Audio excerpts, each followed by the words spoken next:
Welcome, everybody. It's 5 o'clock on Tuesday, July 30th, and this is a special meeting of the City Council. And I officially call it to order. And do we need a roll call? Councilmember Dickinson. Here. Councilmember Bierman. Here. Councilmember Fahey. Here. Councilmember Hamilton. Here. Councilmember Hoffner. Councilmember Kern. Mayor Lay. Great. The first item on our agenda is executive session. And so we'll start with Kathleen. Sure, thank you, Mayor Pro Tem. As noted on the meeting agenda, the mayor is requesting an executive session for the purpose of discussing real property acquisitions and dispositions pursuant to Section 5-2C of the Home Rule Charter and CRS Section 246402-4A, specifically as to appraisals and other value estimates and strategy. Prior to entertaining any motion, the city clerk will read a statement required by the city code. It is the policy of the city to conduct public business and meetings open to the public. While in executive session, it is inappropriate to take straw votes, keep minutes, or to make any final decisions. It is the duty of each council member to ensure executive sessions are conducted in strict compliance with this ordinance, state and federal law, and any applicable provisions of the state and federal constitutions. If at any time the scope, nature, or parameter of this executive session goes beyond the publicly stated topic, it is the responsibility of the city council to terminate and cease any further deliberation within the executive session and return to the public meeting. Only those topics described in city ordinances may be discussed in an executive session. Those topics are summarized as follows: where federal or state law requires the information being discussed to remain confidential, certain personnel matters involving only employees directly appointed by the city council, and other personnel matters upon request of the city manager or mayor, consideration of water rights and real property acquisitions and dispositions, but only as to appraisals, value estimates, and strategy, legal consultation with an attorney representing the city with respect to pending litigation. Regarding the authority for the executive session, Section 5-2C authorizes an executive session for the purpose of discussing real property acquisitions and dispositions, but only as to appraisals and other estimates of value and strategy. An executive session for this purpose is also authorized by the Open Meetings Law, Section 246402-4A of the Colorado Revised Statutes. This request involves potential acquisition of real property. With that, you may entertain a motion to go into executive session. Thanks, everybody. I move to go into executive session for the purpose of discussing real property acquisitions and dispositions, and that the executive session also include interim city manager Sam Fox, community development director Rob Zuccaro, parks, recreation, and open space director Adam Blackmore, city attorney Kathleen Kelly, and interim deputy city manager Meredith Muth. So we get a roll call? Second. Thank you.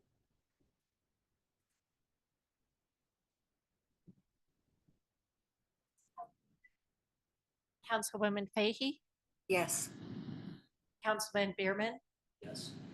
Councilwoman Hamilton, Yes. Councilwoman Kern, Yes. Mayor Pro Tem Dickinson. Yes. City Council will now adjourn to executive session.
We're back.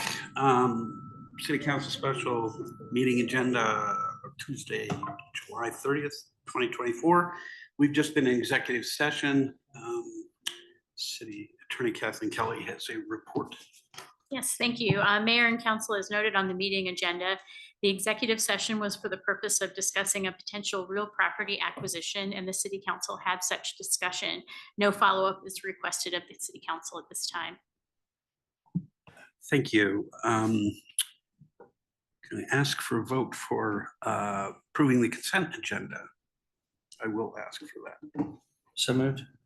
Second. All in favor? Aye. Any opposed?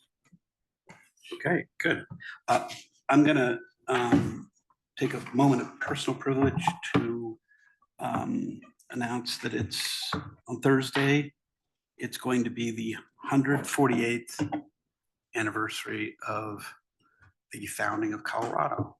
I was told that that was something we ought to mention, right? And that's also the day that we have the mayor's mid-year address at 6 p.m. All right, so next is revitalization update and 2024 work plan. We have, and I am a member of, I'm a commissioner on the LRC, and I'm a mayor. So, but got a presentation from the LRC. If you don't mind, before we start, Sam asked me to read some talking points kind of to set the stage for today. And I am not the expert on urban renewal, so Vanessa, please, or Kathleen, please tell me if I'm speaking incorrectly here. But just to set the stage, the LRC is the city's urban renewal authority, and their role is to fund the plan of council focusing on blight mitigation guided by their 2026 urban renewal plan. The TIF capture expires in 2032, and the property tax increment funds have to be allocated to a project by the end of that TIF term or given back to the property taxing entities in the district. The LRC is currently moving forward with exploring a $10 million bond that it has determined that they and it has been determined they do not need council's approval to move forward with bonding options. $10 million would let them fund large capital projects such as the downtown vision and or the underpass at South Street and Highway 42, and potentially keep funding for programming such as facade improvement and property improvement programs. When the downtown vision plan and report are finished, both the LRC and council will adopt it. So you each get a chance to do that. When projects are known and the bond, as well as the terms and full package is finalized, it will go to both the LRC and the council for approval. And council's role with LRC is to provide direction on projects, so there's alignment, and the LRC has some insight into which projects are like to be moved forward by council. Additionally, as with all the other boards that you guys meet with, tonight's discussion is an opportunity for council and the LRC to discuss work plan and for the council to provide further direction. So any of that is incorrect, I will let Kathleen or Vanessa correct me, but that's just to set the stage for the conversation this evening. And I will also say, please do use your microphones or nobody at home can hear you. Yeah, and the microphone is, as we learned kind of earlier this week, we're supposed to keep them pretty close to you. So we move them around a lot, and you can do that too. And then turn them off when you're not talking, because then it avoids all the feedback stuff. So LRC. Hello, can you hear me? Ken. This is my first time in front of this microphone. Vanessa, should I go first, or is there anything you wanted to start with? No, but normally no one lets me have a microphone. No, the chair is going to do an overview of kind of what they've done over the last year, as well as what we are currently working on and where we think we're headed for the next year. And then from there, we're happy to answer questions and give status updates and whatever else comes up. I just wanted to start by having our group introduce themselves, if that's okay. Our Vice Chair, Corey. Oh, hi, Jeff Lipton, member. Thank you. Jeff Lipton, member. Barbie Iglesias, member. And I'm Lexi Adler, I'm the chair. And then Cliff Harold is also a member. Cliff Harold, he's our secretary, and he has COVID, unfortunately, so he can't be here today. And Bob Tofty is another commissioner, And he is online. Okay, great. Bob, can you hear us or are we able to promote him to panelist? I did. You did, perfect. Okay. Great. Well, Vanessa so kindly put together this packet, and we wanted to talk about some of our programs and successes over the last year, and also talk about our work plan for 2024 and what we're working on for the remainder of the year. So I sort of decided to morph these two sections together since there's quite a bit of overlap, and look at our highlights and then talk about our work plan. And then we will be updating the work plan for 2025, and that'll be another 2-year work plan. Okay, so as y'all know, we've been working on the downtown vision plan for the last 12 months with city staff and with the consultant team. And we have developed this plan through site visits with stakeholders, which some of y'all participated in, with community engagement events and identifying best practices from other communities. And we are finalizing the preferred vision plan with the consultants. And as y'all know, it's going to be focusing more on the downtown core, Main Street, and Front Street. And we intend to adopt the preferred plan at a meeting before the end of the year. That is the goal. So in terms of our work plan and implementation, once this is adopted, we intend to move forward into full design and construction work. And of course, the city council, this will come before you. So if we could have, I don't know, some conversation potentially about the vision plan tonight, that would be great.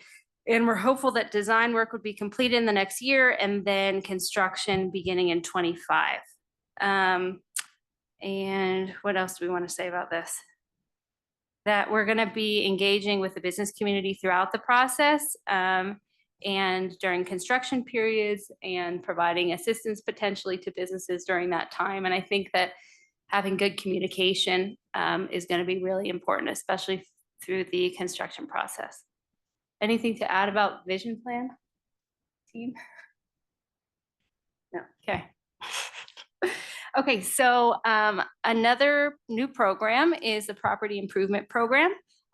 We developed that this year, and it's aimed at providing incentives to rehab interior buildings within the urban renewal area. And it's really going to complement the facade improvement program, which I wanted to read.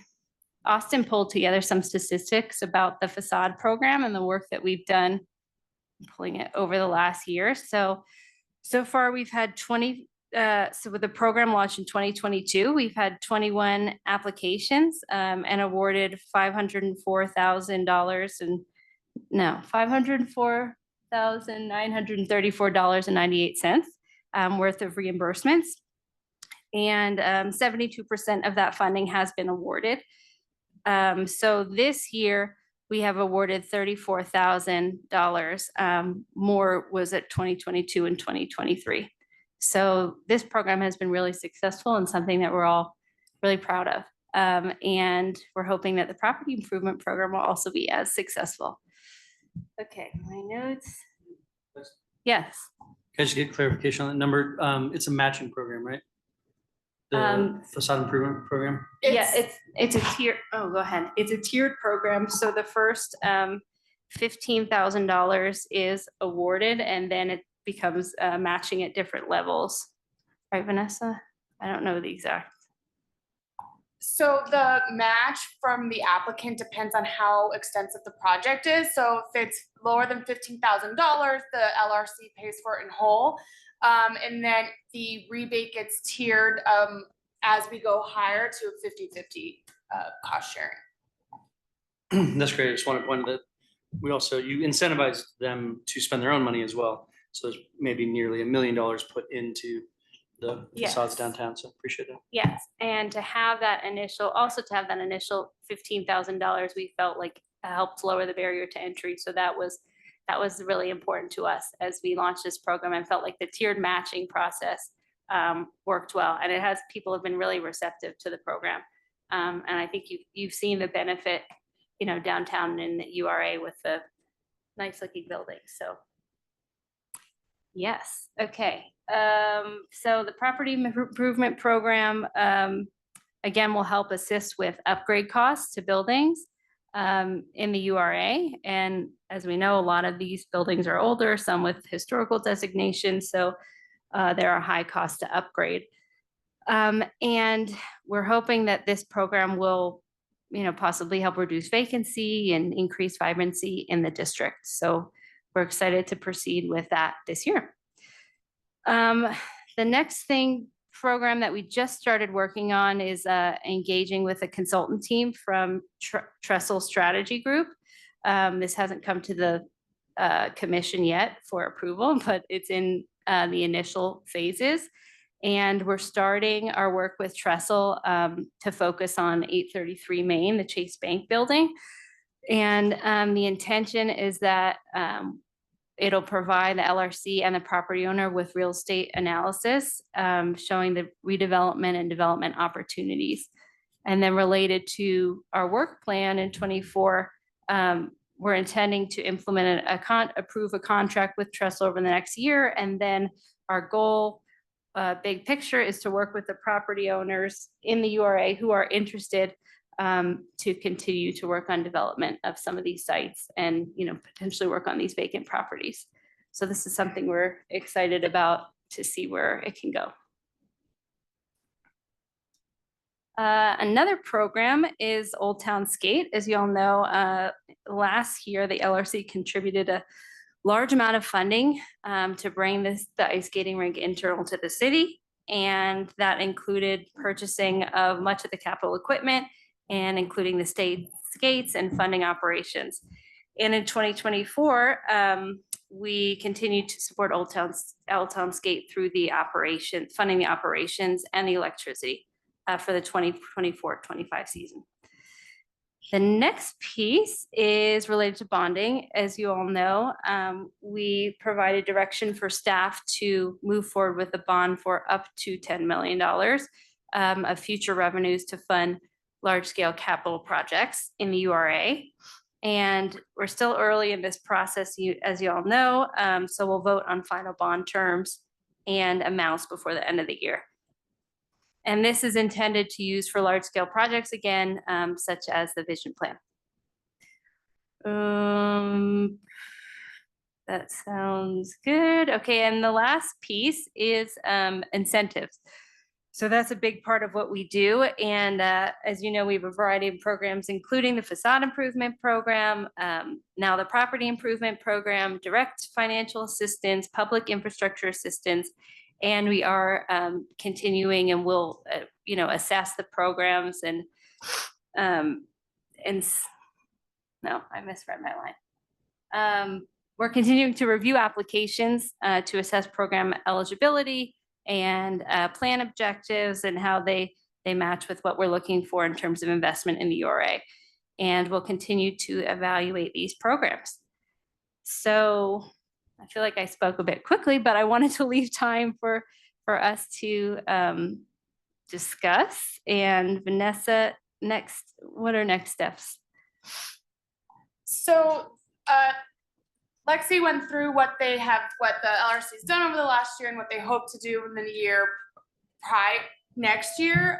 We are creating 2-year work plans for the LRC, as a lot of what the LRC does involves real estate and larger scale capital projects. Those take time, so there's not always a need to readjust the work plan every year.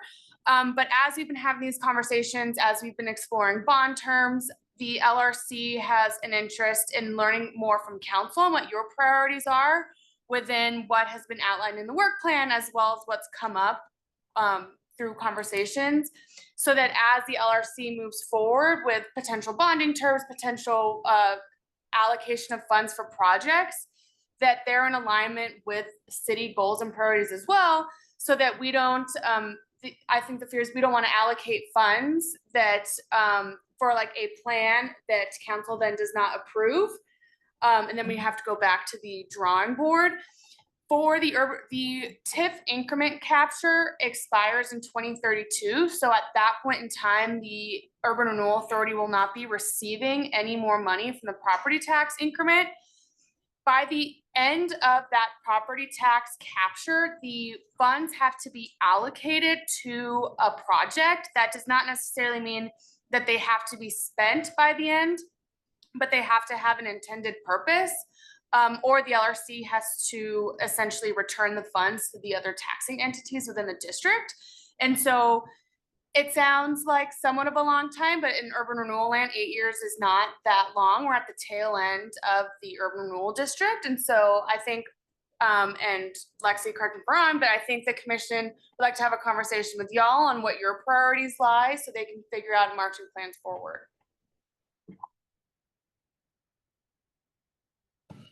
Good. Thank you very much. This is now, I guess I'm wearing my council hat. And first thing we will do is just go down the line if there are any questions about the presentation, first of all. Actually, before we do that, well, let's take public comment if there is any, and then we can go back to council. Is there anybody who has online? Okay, we don't have anybody in the public. All right, so anybody who has any questions, we'll take them. Yeah, Mayor Pro Tem. Yeah, I just want to start by congratulating all of you. I think you've done a lot of work in these last few years, certainly since I've been on council. These last couple of years have been pretty remarkable. I mean, really from COVID forward, I've come to know more of the work of the LRC, and I think you guys are doing amazing work. I think the facade improvement program was just one of those examples of like absolute success in getting people involved in it and getting people investing in their own businesses and being able to brighten up the community. And I think, you know, pivoting to the property improvement program is going to be really useful. As we brought up, you know, these interiors of these buildings that need a lot of work. I think you're going to have a lot of excited people as well for that. And then the work you guys have done so far on the downtown vision plan is, again, just really exciting. It's, you know, a sort of a generational project, you know, in an important part of our town, which obviously is within the URA. And so I'm excited for, yeah, all the work that you guys have done and being able to collaborate with you guys to see this through. Because I know it's going to be, you know, another 3, 4, 5 years of actually implementing a lot of things that you're doing. And it's big dollar numbers on really big projects. And so trying to figure out how we get to the finish line on all these things and not just aspirational, but like really working together to get these things to completion. So I just kind of want to start with that. I'm excited to dig into some of the other issues, but I don't think I have any specific questions on the presentation, if you will, but excited to talk more. Others on council, any kind of preliminary? Oh, okay. I wanted to say too, thank you for welcoming. It was kind of a weird thing for me to welcome. Yeah, you're on it. I'm on it, and we can say, you know, we've just done great work on the LRC. Thank you for doing such great work. But it's true, a lot of great work under Lexi's leadership and the number of people that we've had supporting LRC and serving on it, and just really good group of people working really strongly together and providing good leadership and good focus, I think, going forward. And it's nice to do this. We haven't done this. I can't even remember when was the last time, Meredith? You probably know. It's been Definitely pre-COVID. Yeah, it was pre-COVID, so it's delightful to just have this chance to just chat kind of informally. I think, you know, one of the thoughts that certainly has come to mind about what you said, I think personally that the facade improvement plan and the the property improvement plan is a really good one, and it's been really successful, and it's going to continue. I hope that it continues to be successful. I know that that's something of a concern, but I wanted to find out from council a little bit of, well, maybe find out from LRC, and then we can feedback a little bit. What sort of questions do you have about the support that we are willing to give you all, or support of the vision plan that's been laid out so far? I mean, are there particular questions that you have? Would you just like to hear what our views are of that? How would you like to? Yes. Commissioner.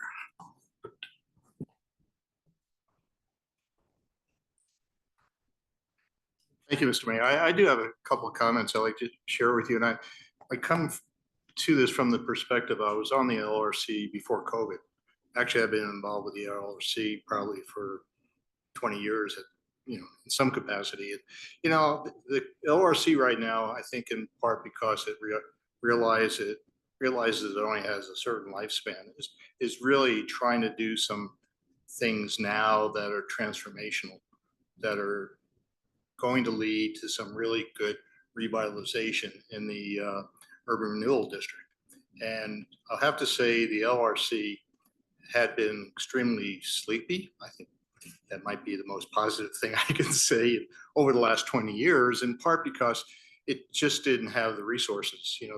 The tax increment hadn't accelerated enough to really have working capital to do good things.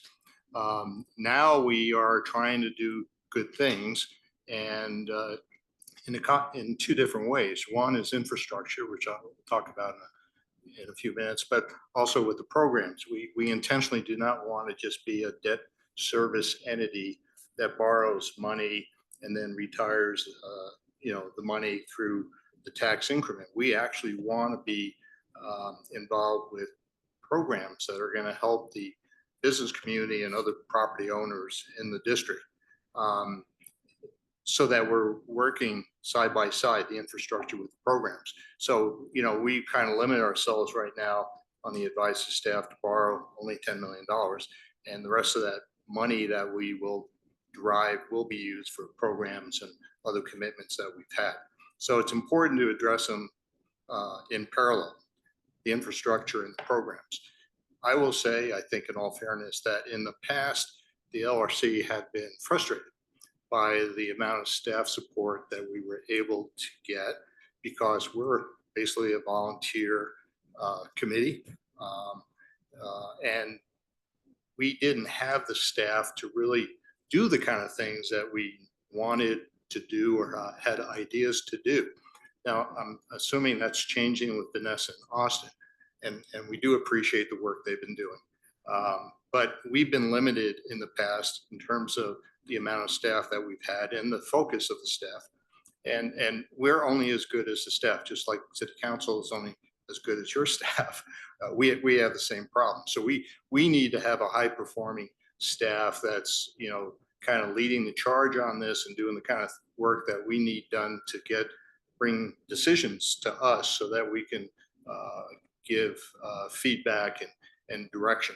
And I'm hopeful now that we have good staffing and we don't have COVID to deal with and think, well, we do have COVID to deal with, but not like we had before. And I think it's important that we work in parallel with the committee that Caleb chairs. Is it the Economic Vitality Committee? We really haven't gotten together, at least while I was on the LRC, in order to coordinate our efforts. And I know you're doing a lot of good things, and we think we're doing good things, but we really need to come together and perhaps meet occasionally together, or just, understand what you're doing and you can understand what we're doing. I think as related to the vision, I didn't mean to go this long. With the vision plan, as I was reminded not too long ago by our public works director, who's really been terrific in helping us out. And he reminded me that yeah, we have $10 million of bonding capacity and we might be able to get $10 million. But in a larger scheme of things, that's not a lot of money. It's healthy money. It's going to help us do things. But you know the city budget, how much you spend on public works and and all the things you do. It's really fairly modest.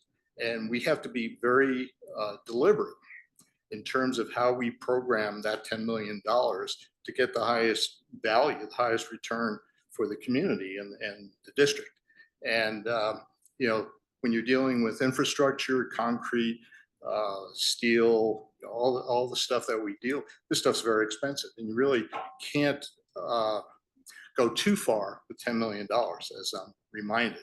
So we're in the process of reviewing the vision plan and looking at our options and being very, like I said, deliberate in terms of how we recommend that we allocate the funds and try to allocate the funds to those kind of aspects that are going to give us the highest return on investment for that $10 million. Not to say the city can't allocate funds too, and you do on a continuing basis to the downtown area and the other properties contained in the district. But we have to work side by side and realize we both have limitations, but we want to do the best we can and get the best return that we can in order to realize the vision the city council has for economic vitality as it relates to the urban renewal district. So I just wanted to share those comments with you. I think like I said before, we're trying to do something that's transformational. We get one bite at the apple. We're getting to the end of our, 2032 deadline to get money encumbered. And we want to do something that's big and bold that will instill the desire of property owners and investors to invest in buildings and businesses in the downtown area. And if we can do that, that's going to be the greatest thing we can possibly do until this thing runs out. But we can only do the public investment part of it, in addition to some of the programs we do. But we got to make sure those public investments are going to incentivize private investment in the downtown area and over around Front Street in those areas. So I took up too much time, but I did want to mention those things. So I think, well, I don't want to speak for other commissioners, but I think we'd love to hear from council members. Well, one piece, the vision plan, and as we're looking at the preferred plan, I think it'll be in our August meeting, Vanessa, or no? No, okay, so maybe the September meeting is when we'll get the preferred plan and discuss it. And then I would be curious to hear sort of priorities for council members in terms of the vision plan and what you're looking at, because I know you will review the preferred plan. And so I think that's one piece we can talk about if we're allowed to discuss. Okay, I know there are rules. And another piece is hearing about council priorities as they relate to our priorities and where there's overlap, and especially what the EVC is doing and where we align and maybe where we don't align, so that we can work together, especially as we approach the end of the TIF, just thinking about how we want to spend our money, what your vision looks like, that sort of thing. I would just like to quickly add some background. When staff looked at potential bonding scenarios, we decided that the limit to bond without turning the LRC into full debt service was $10 million. So at $10 million, they can bond their future revenues and continue all of their current programming. So continue the facade improvement program, continue the property improvement program, and some other components. So that's how staff landed at a $10 million recommendation. And just some background on very initial estimate costs that we have for two of the capital projects that were identified. Phase 1 of the preferred plan for the downtown vision project is landing between $6 and $8 million, and at the level of conceptual plans that we have now. And the South Street underpass at Highway 42, we're looking at a $5 million gap in funding to construct that. So as the LRC has been trying to prioritize where to make those types of investments. Those are just a lot of the big numbers that they have been given on what they can afford and what these projects are currently slated to cost. Sorry, one last thing, Mayor. Other commissioners, are there any other objectives that you have for tonight or questions that you have for council specifically? No. No, okay. Why don't we talk about those priorities and kind of the order that you have sort of raised them. And we can start with, I mean, I've sort of discussed some of these things with the LRC already, so I'd be very interested in other people talking about, you know, what comments we have on the vision plan and on the commitment of the LRC and, you know, potential commitment from council on that. So don't all, everybody raise your hand at once, but Mayor Pro Tem, I know. I've already spoken. Well, you already kind of have spoken, but you may have other ideas. You can. I don't know that I have a lot to say, and I think I, like you, I'm eager to see the more refined plan, and I think you said September. But I sort of see this as an opportunity to do things that won't otherwise happen, and I think that's how I would set the priority. I think Caleb used the word generational, right? So really looking for the high bar investment opportunities that really, if we save them for a rainy day, they're just probably never going to happen. Because it is sort of a one-off opportunity to think big and think strategically. I don't know that I have a lot of really detailed input on which opportunity that is. But it strikes me there might be parts of the downtown vision plan that could be saved for a rainy day and funded later on.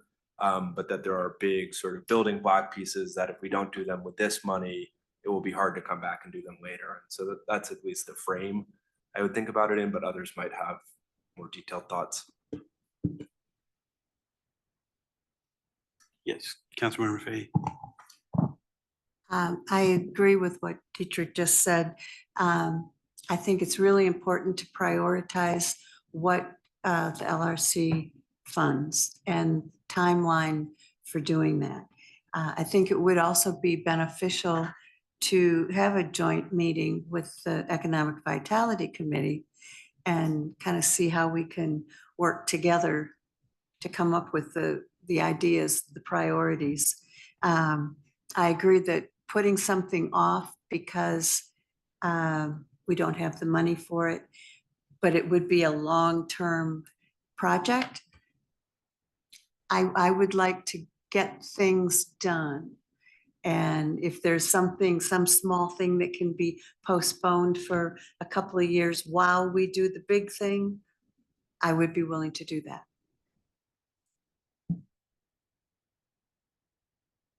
Councilmember Kern.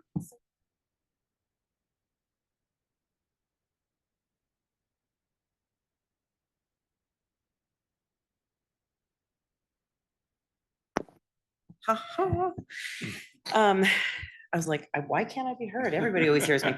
I was following you for a second, Vanessa, like I needed a microphone.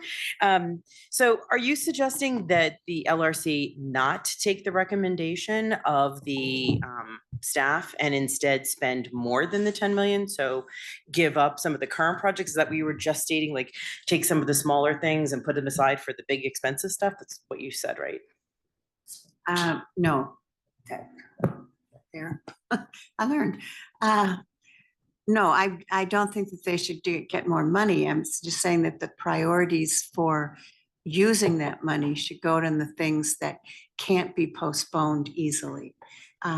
Things that, you know, if there's a small project that's 1 million that can wait a couple of years while we do all these other things, and then that would allow them to do one of the big things right at the beginning, I would go for that, I think. Others? Yeah, Councilmember Hamilton. Thank you. First of all, thank you to staff and the commissioners for all the work that you do. It's very, very important work, and I'm grateful for the time that you're committing for that. I'm fairly confident economic vitality will be on the work plan for city council for 2025. I know that's the second part we're going to talk about tonight, but I say that now because to Councilmember Hefner's point earlier, I'm also interested in the projects, like go big, let's lean into what we can do with this money to really transform downtown, to attract more folks to our area, to even elevate things that are awesome already, like street fair, our farmers market. Like, this area is a really important gathering place for our community. And I think others outside of our community see it as a really key component of our identity, honestly. The one thing I wanted to add to the conversation tonight is, if not done already, take a look at the resident survey that just came in on July 16th. We reviewed it. There's some interesting perspectives from the community summarized in our council memo, but you can dig deeper, some of which were surprising to me that I think could be really helpful as you continue to evaluate your programs and priorities with the funding that you have and are going to obtain. That's all. Thanks, Councilmember. Others? Yes. Mayor Pro Tem. Yeah, I'm so excited about your $10 million bond and all the cool things you guys can do. We haven't really talked yet much. It's a big issue, right? But the underpass, that's an example of something that the city itself, all by ourselves, probably can't fund, right? Like, if you're just looking at like the general fund or our CIP, that's difficult. So working with the LRC to accomplish that goal, when this is as I understand it, just to use big round numbers, like a $5 to $10 million underpass, of which we have $5 million being provided by DRCOG and our neighboring city. So the gap, right, is somewhere up to like maybe $5 million that the LRC and the city of Louisville have to add to that budget to get the underpass done. But like, if not now, I don't know, other than going to the voters again to try to get a tax for underpasses, this is an opportunity, and the timing is right to use other people's money to get that project done. But it's not the sexiest part of the project, right? It's not the thing that we're most excited about. But I think it is really important for that area, for the pie in the sky dream of a train station there, for connecting to Lafayette, for a lot of pieces. And I can go into more details about why it was maybe like 5th or 6th priority underpass for me when we were looking at like 7 underpasses. But when we look at just this one, why it's very important to me as I've learned more about it. So I do hope that we can figure out a way forward that between the LRC's bond and council, general fund money and CIP money, that we can get the underpass done. When it comes to the first big part of that downtown vision plan with the Steinbach plazas and kind of calling that whole area, I'm so excited. And I to Councilmember Hamilton's points, I know you guys are thinking about so many of these things, which is really exciting. So, the street fair is so important to us. It's only 8 nights a year, but it's such a big event for us, and important that the final design really thinks about how that event goes well. The farmers market has been amazing for years, and now that it's ranked #1 in the state, it is bonkers how many people are coming. And that, I think, that's way more than 8 Fridays a year. So as far as uses, the farmers market is incredibly important. And then winter skate is such a lovely thing that really gives that small town vibe. And so, definitely thinking about how you make that space really, really versatile. And I think that's the word that I want you guys to leave from, like Councilmember Dickinson. The word is versatile, right? So what I get worried about is, splash parks or playgrounds or lots and lots of trees that, and you can't move a tree. you can't move a splash park. You can't move a playground for a different event.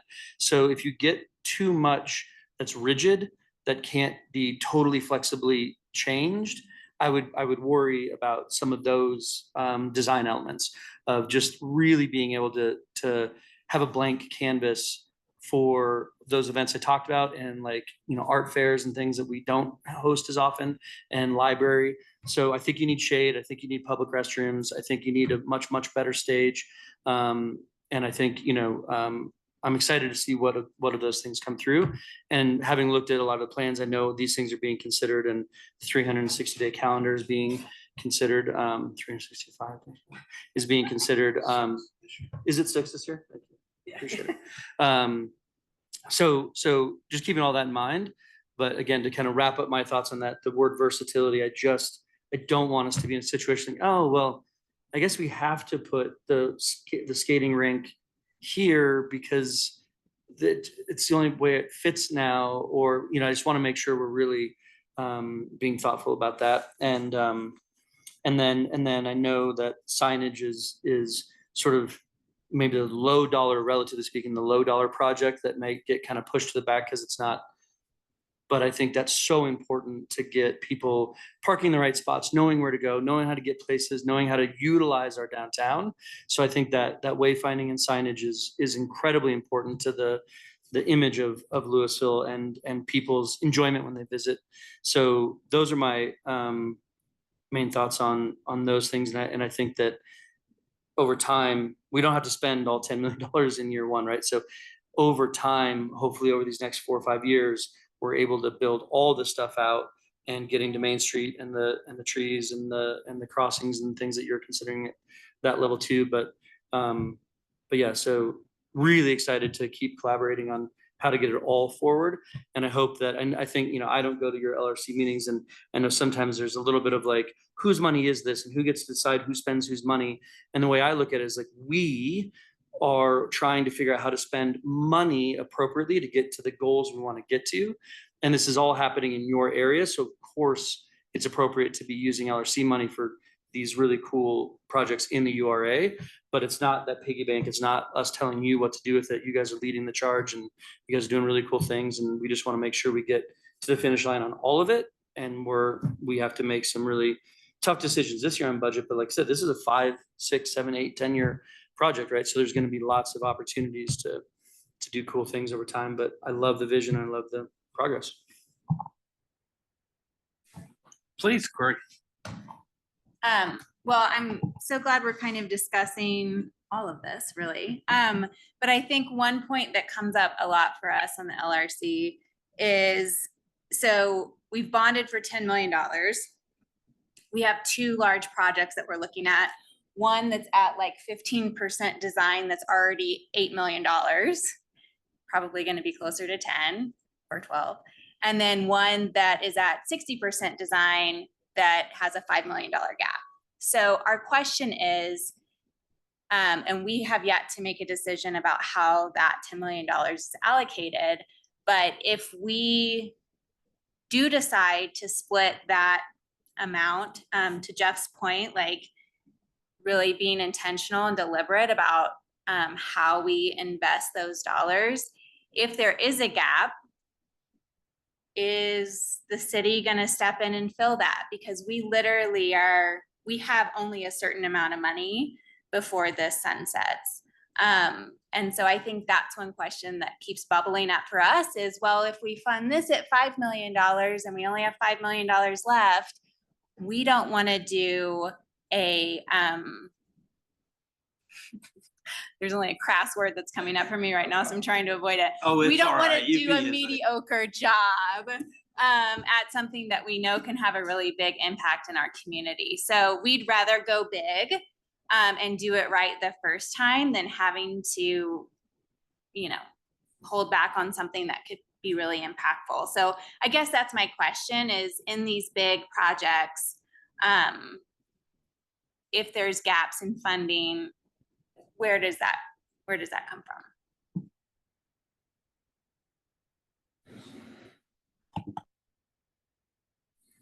Let's hold that for just a second. That's one very good question. to ask. Go ahead.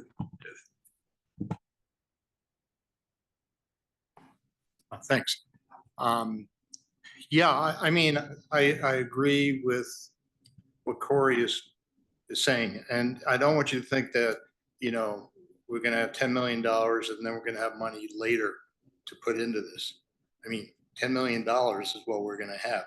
The rest is going to be used for programs and so on and so forth. I mean, we'll have some cash flow, but it's, if we do half the program, I'm talking about the streetscape now, there is going to be more money from the LRC to finish it off. I mean, if the city wants to finish it off, then perhaps they could include that in their capital budget over time, but I would suspect it would get crowded out by other priorities as things do. I think it would be helpful to talk to our Public Works Director, Kurt. Kurt's counsel to me is you want to get it done all at once, as much as you possibly can. You don't want to do this over time because of the cost of the inflationary costs and the disruption to the businesses and, you know, so on and so forth. If you're going to do it as a public works project that involves streetscape and, you know, so on and so forth, infrastructure, you know, don't do it over a long period of time. I mean, he was talking about doing it over perhaps 2 years and just getting it done. So I do want to reinforce, I mean, this is a matter of prioritization, and we do want to work collaboratively with city council, but we also don't want to give the false impression that there's more money to be had than realistically there will be. Thanks. Thanks, Commissioner. Just to clarify, I think that there were a couple of figures out there. The underpass is actually, I think we have 5 million from Dr. Cog, and then 2 from Lafayette, and then I there's thought it was 3 and 2. 3. I'm sorry, 3 from. Sorry, then I stand corrected. And I know just from the discussions we've had, I know that the priority is on the vision plan, or at least, you know, a very strong majority of the LRC wants, you know, you've heard the discussion of wanting to be able to put most of the money there. I think that, you know, at some level, some of the gap, yeah, I think we're interested in both gaps, right? Gaps concerning the vision plan, if there are any. And I know we're not going to know for a little bit what those gaps are. Based on what you just said and what we kind of know, $10 million may get you there, $10 million may not. I'm trying to remember if the $10 million, if we bonded that, us, I'm having trouble with my pronouns here. If we, the LRC, bond full 10 million, does that mean that there is money left to do things like the facade program? And I want to make sure that we're talking, I mean, I think that's right, but I want to make sure. So yes, when we took a look at it, if the LRC bonds 10 million, with the debt service, they will still have funding to continue all of their existing programs, like the facade program, like the property improvement program. Their projections put a $74,000 excess after all is said and done. All of these projections are based off the LRC receiving $2 million a year in property tax increment. That could go up, and I think feasibly could go up when property taxes get reevaluated. And as we have additional investment in the urban renewal area, the urban renewal authority will be able to capture that increment. But we based off our projections off $2 million a year. Okay, that's helpful for us to know. You know, the phase 1 of the vision plan is how much? So phase one of the preferred plan is putting estimates right now at $6 to $8 million. This is very preliminary numbers because we haven't done any of the design work. When we come to you with the presentation for the plan, each of the components is piecemealed out essentially. So we have estimates for the Front Street improvements. We have estimates for the Steinbaum Pavilion area improvements, and each component has a corresponding anticipated amount. But until we get further into the design process, these are as good of the estimates that we have. Okay. You know, as that process goes forward, it's going to be, I think, useful to keep in touch and perhaps have another meeting to sort of discuss where we are. I'm not sure we're going to get to final tonight. We may, but in answer to the question about the gaps, we're facing, as you probably know, fairly tight this year, pretty tight budget situation on the general fund side, and on the capital fund side, we're going to be doing a lot of slicing of the $272 million of projects that are currently in the hopper that there's no way we're going to get but a fraction of those covered. So I don't know whether I can, we're not going to be able to make any decisions, I think, tonight. But I think what you've heard so far is certainly a commitment to the vision plan as a part of the larger transformation of the city, and support for that. I mean, I hope you've heard that. And I think there's, I would hope that we would find money to help with that. Certainly, at some of the phases, there's quite a number of phases of that project, and we're just talking really about the first one. And I know that the contingencies are they're so large that they sort of threaten to pop that limit. I think and I've said, and I won't rehash this too much, that I think it's important for the LRC to demonstrate some limited commitment anyway to the underpass, because I think it does help to reduce blight, which is the whole issue in what you do and what we do as an LRC.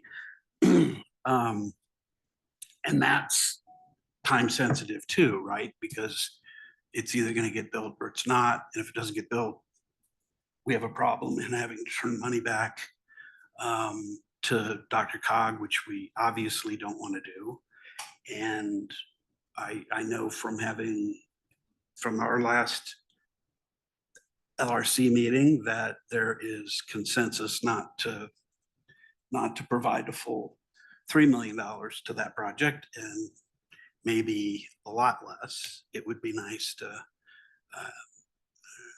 have at least some commitment from the LRC. It's to help us with that. But I think if there's gaps, I think we're going to need to help on the vision program or vision plan. I think it's really important. I think you've heard it's important. I think probably if we need to consider making room for that in our capital programs, that's something that's good to know right now. That's one of the reasons for the timing of this meeting, is because, as you know, we're right in the middle of finalizing, well, not finalizing, but we're getting to that point where we're going to be finalizing the budget. So that's a long answer, but it's a complicated, I think it's a complicated question, and both of those priorities I think are important to us.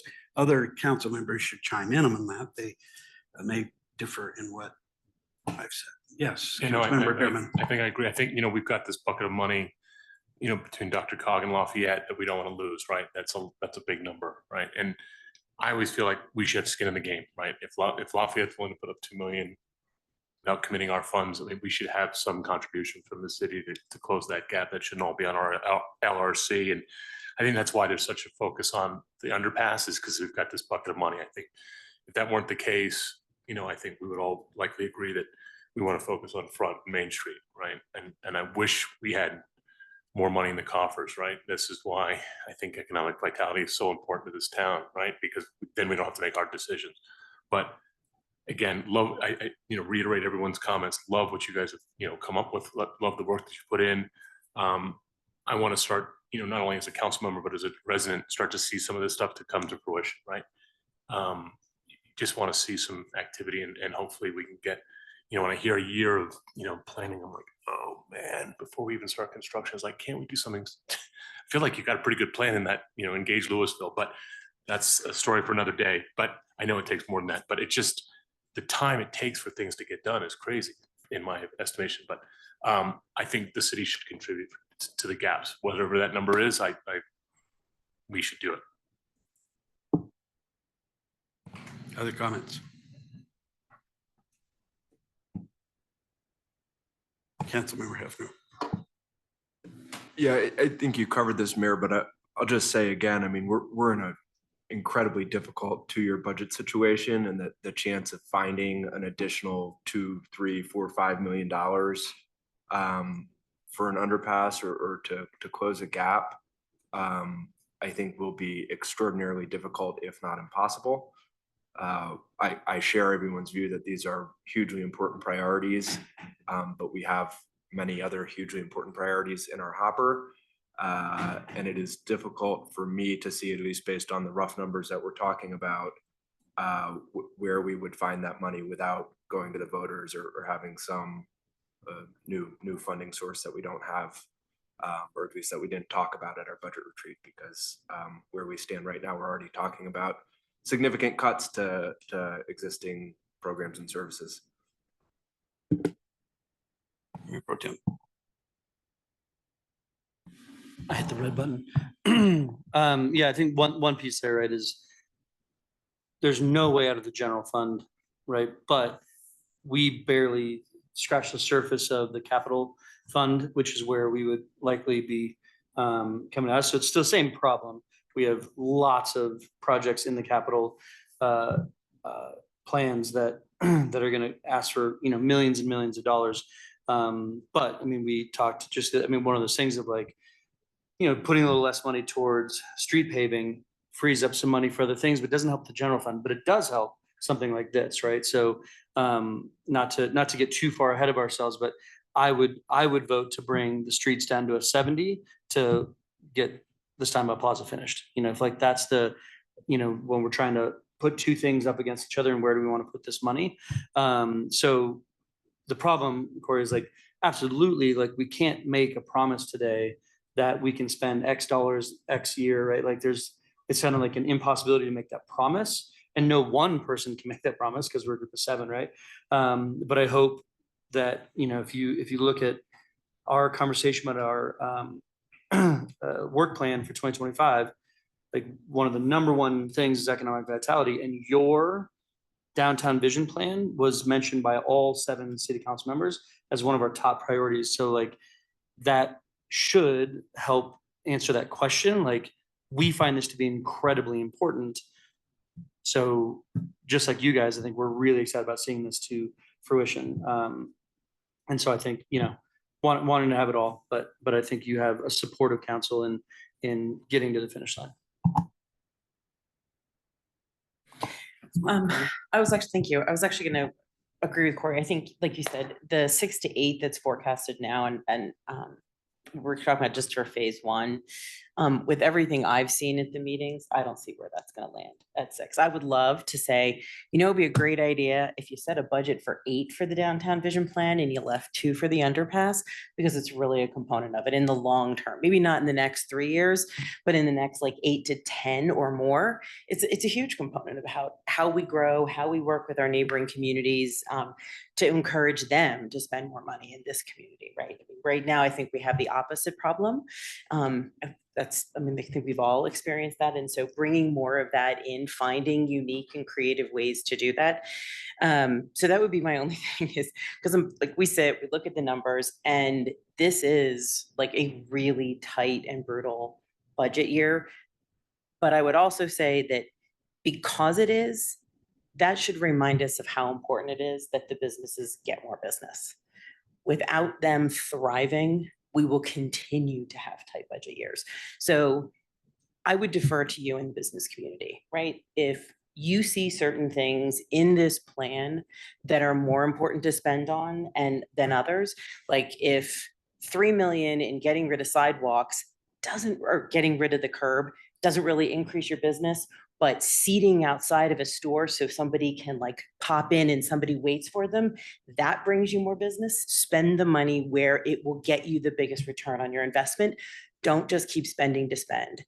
And I think the underpass has not been, to agree with the Mayor Pro Tem a little bit on this one, is it was not on my priority radar for the city of Louisville. An underpass to the side of town that currently is not utilized, right?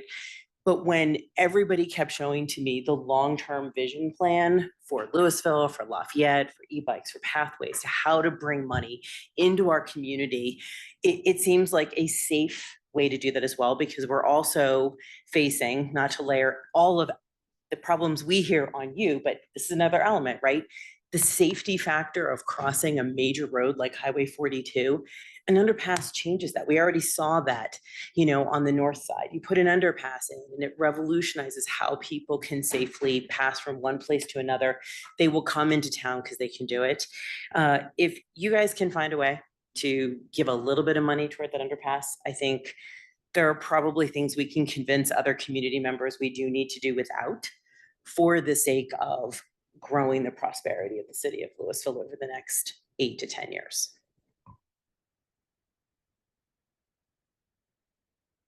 Other comments? Yes. I just have a question. And by the way, can I make one comment? Yeah, please go ahead. Councilmember Hefner, he's the chairman of our finance committee.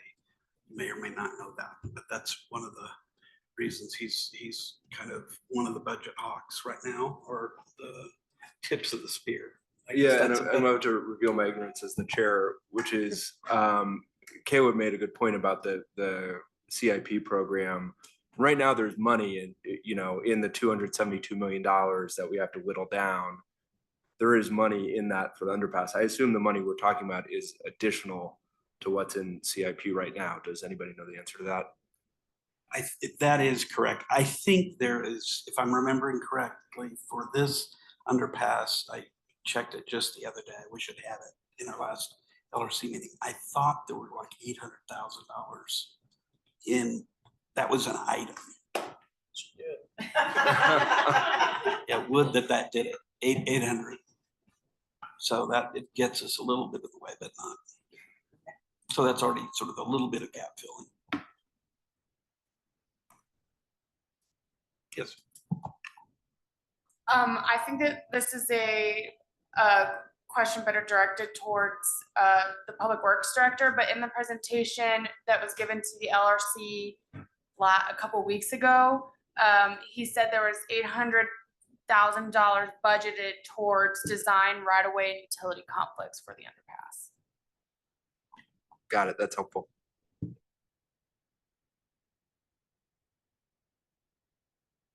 That doesn't contribute to the 5 million gap. Got it.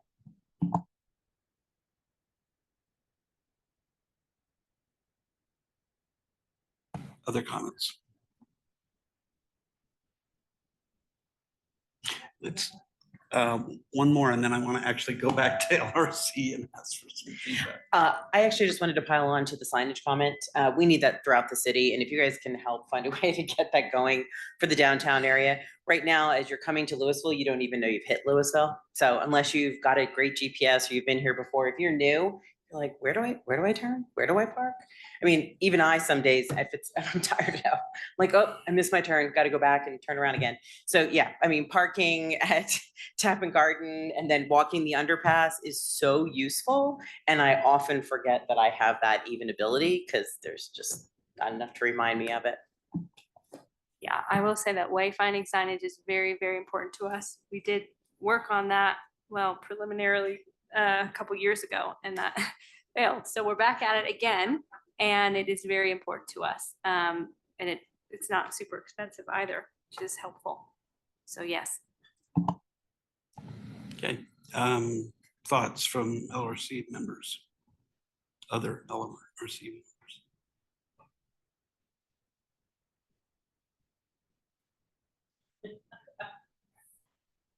The chair has clearly got a lot to say. I could just tell from my experience, just looking at her face, that she's got so many things to say.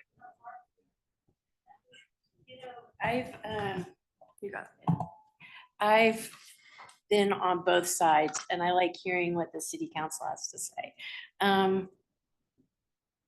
In the beginning, I was all for just put everything in the vision plan, but after especially listening to you, I've kind of been on the cusp. I do think that we have to look forward. We can't just look at immediate gratification. I'm still not clear what's on the other side of Highway 42, what's gonna happen on Highway 42, whose land that is, how that's gonna bring business. I do understand bicycles and e-bikes, and that brings people to community. I go to Boulder or Erie or Broomfield. I go to all different places on all the bike paths. And it does bring, I go to a coffee shop or whatever it is. So I can kind of see that, but I just don't know what's going on over there. And I haven't gotten a clear answer from the city in our meetings. And so I'm kind of, I definitely think that we need to give money. I just don't know how much, and like Corey said, what's the gap? What happens? Because $6 million isn't, what we owe isn't $6, it's $8-10 million. So then what happens if you're halfway into a project and oops, we can't complete, we're going to be one tree short. I mean, that's going to look silly. You know what I mean? Like not just one tree, but whatever it is. So I just don't, I'm confused. I think the long-term, just as far as the underpass piece of this goes, there's a variety of things. One, there's a vision, there's a Lafayette, Louisville vision, which kind of goes north starts, I think, on South Boulder Road and goes north. There's going to be an increase in car traffic. Everything points to that, not just on 42, but on Highway 7 and South Boulder Road. And over time, there are going to be incentives for people to transport themselves by something other than cars. Eventually, and I do think this is true, there will be passenger rail or commuter rail. It's a difference. Passenger rail is first, commuter rail, as we know, is second. We're part of the commuter rail piece. That's not for a while. That's at least what we heard the last time was about 2050, but we have to think in terms of these long-term plans. That's part of what the original LRC was designed around, was getting a rail station, and that's probably going to happen at some point still. So there's that. There's certainly bike traffic coming north and south along there. There's traffic from going to be from the new Ironton project. There's next to that is a piece of land that's owned by Lafayette, but it's got a intergovernmental agreement around it as well. There's been discussions about using that perhaps as soccer fields or tennis and pickleball center. Those prospects are in the future. They're not on the table now. Then of course you've got the sports complex, and you've got parking, and you've got an ability to take people down under the 42, which is going to be 4 lanes plus bike lanes on both sides, and sidewalks, I think, as well. So I mean, the long-term vision is that you're going to be able to get movement into downtown if you build the infrastructure that, of which the underpass is only one part. And we're seeking right now some Department of Transportation funds for the way north. But I think it's trying to bring traffic or trying to bring people, e-bikes, cars, pedestrians to Louisville. So for example, they don't go from Louisville to Lafayette, but they come from Lafayette to Louisville. And that, in my view, reduces blight, which is clearly your priority. Yeah, so I think, I mean, to be clear, I think those are from the big picture, that's the reason for having that underpass. Yep, go ahead, Jeff. So I do have a couple of questions. One is, how hard is your commitment from Lafayette? I think it's my understanding is Has it been? solid. Yeah, it's rock solid. It's in their budget, or, I mean, at what part of the process is the discussion with Lafayette and their commitment? Well, my understanding is the money is committed. I don't know whether it's in their budget. I can't tell you offhand. That's a question. I think Kurt would know the answer to that question better than I, or Rob, and I don't think Rob's on. Is he on? Oh, Rob, do you know? I don't know the answer to that question. Thanks. So that is something that we're very interested in. And I think council probably should be interested in it too. Just we've been talking with Lafayette for many decades about the fields and co-development or singular development, and really nothing has come from that. So I think it would be helpful for everyone if we can actually see that commitment. I'm sure they have the same challenges we do in terms of budget for next year and subsequent years. Yeah, my memory, and we'll get better information from Kurt in the future, but my memory from my conversation with him is it's kind of in this piece that Lafayette has, think of Dr. Cog money, it's not necessarily that, but they have money that they're supposed to use for that corridor that this is a way to use that money. So I don't think it's out of like their general, it's not like out of their normal fund, it's money they have to use or lose. So the exact details of that I don't have, but it's kind of a use or lose it. It's like, ooh, let's use it there. So how firm it is or how guaranteed it is, I don't know that. And that's from a conversation, not a public meeting. So, but that's kind of what I understood.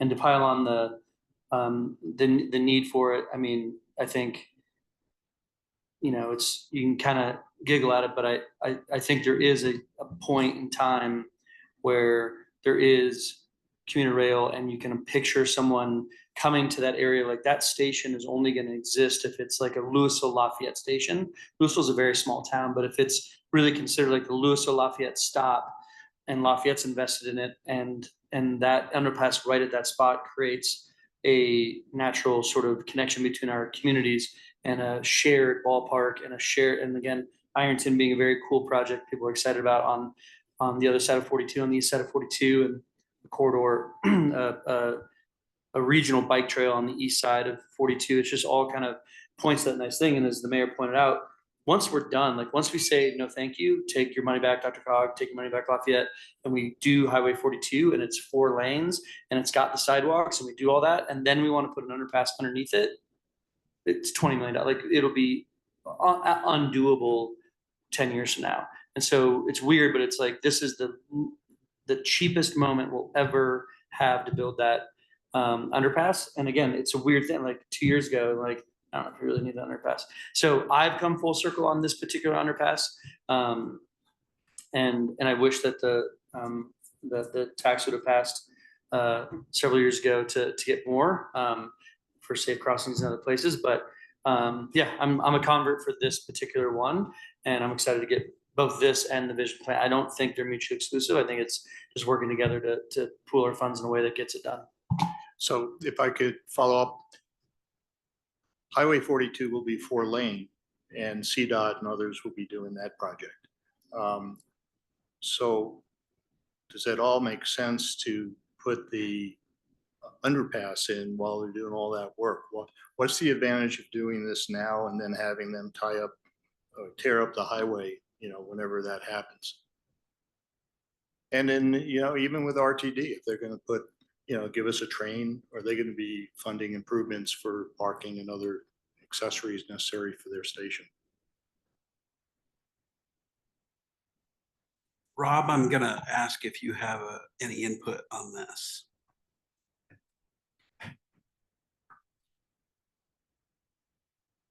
So is the question about what's the benefit of building it now when they're gonna have to come back and expand the highway Well, later?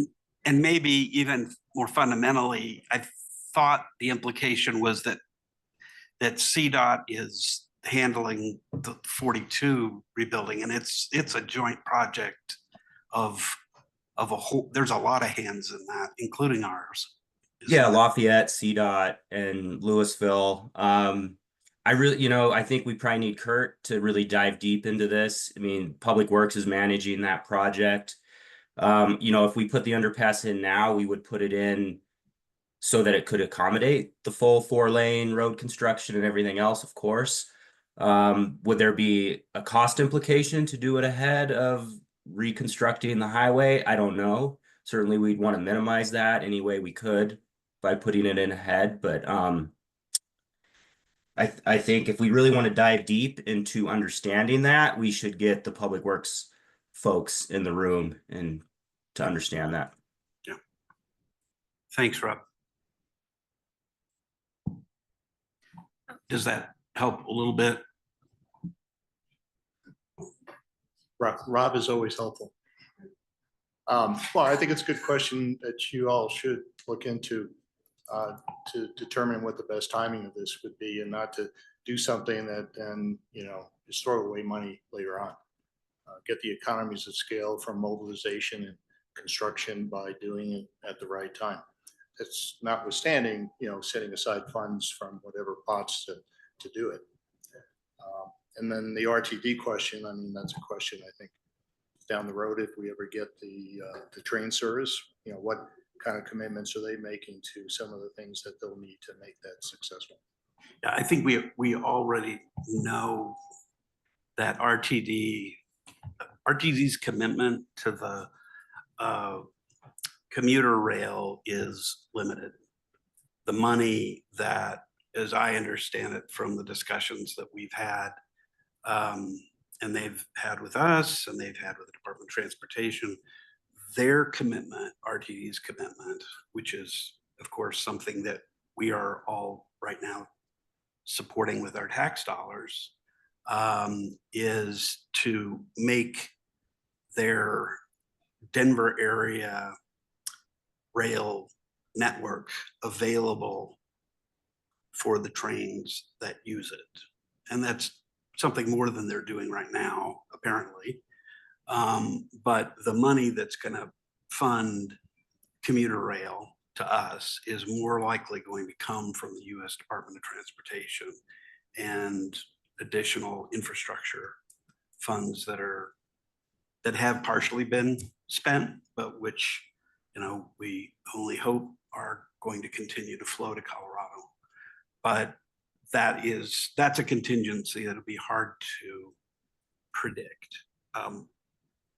Without getting into great detail, the lobbyist that works with the Northwest mayors and county commissioners says, doesn't matter who occupies the White House, it only depends on who gets the credit, but there's likely to be continued money flowing into the Department of Transportation for these kind of infrastructure projects now that a big bill finally went through and got funded. So that's one of the reasons why I'm a little more hopeful that this is going to happen, because at least the idea is there's some momentum behind it.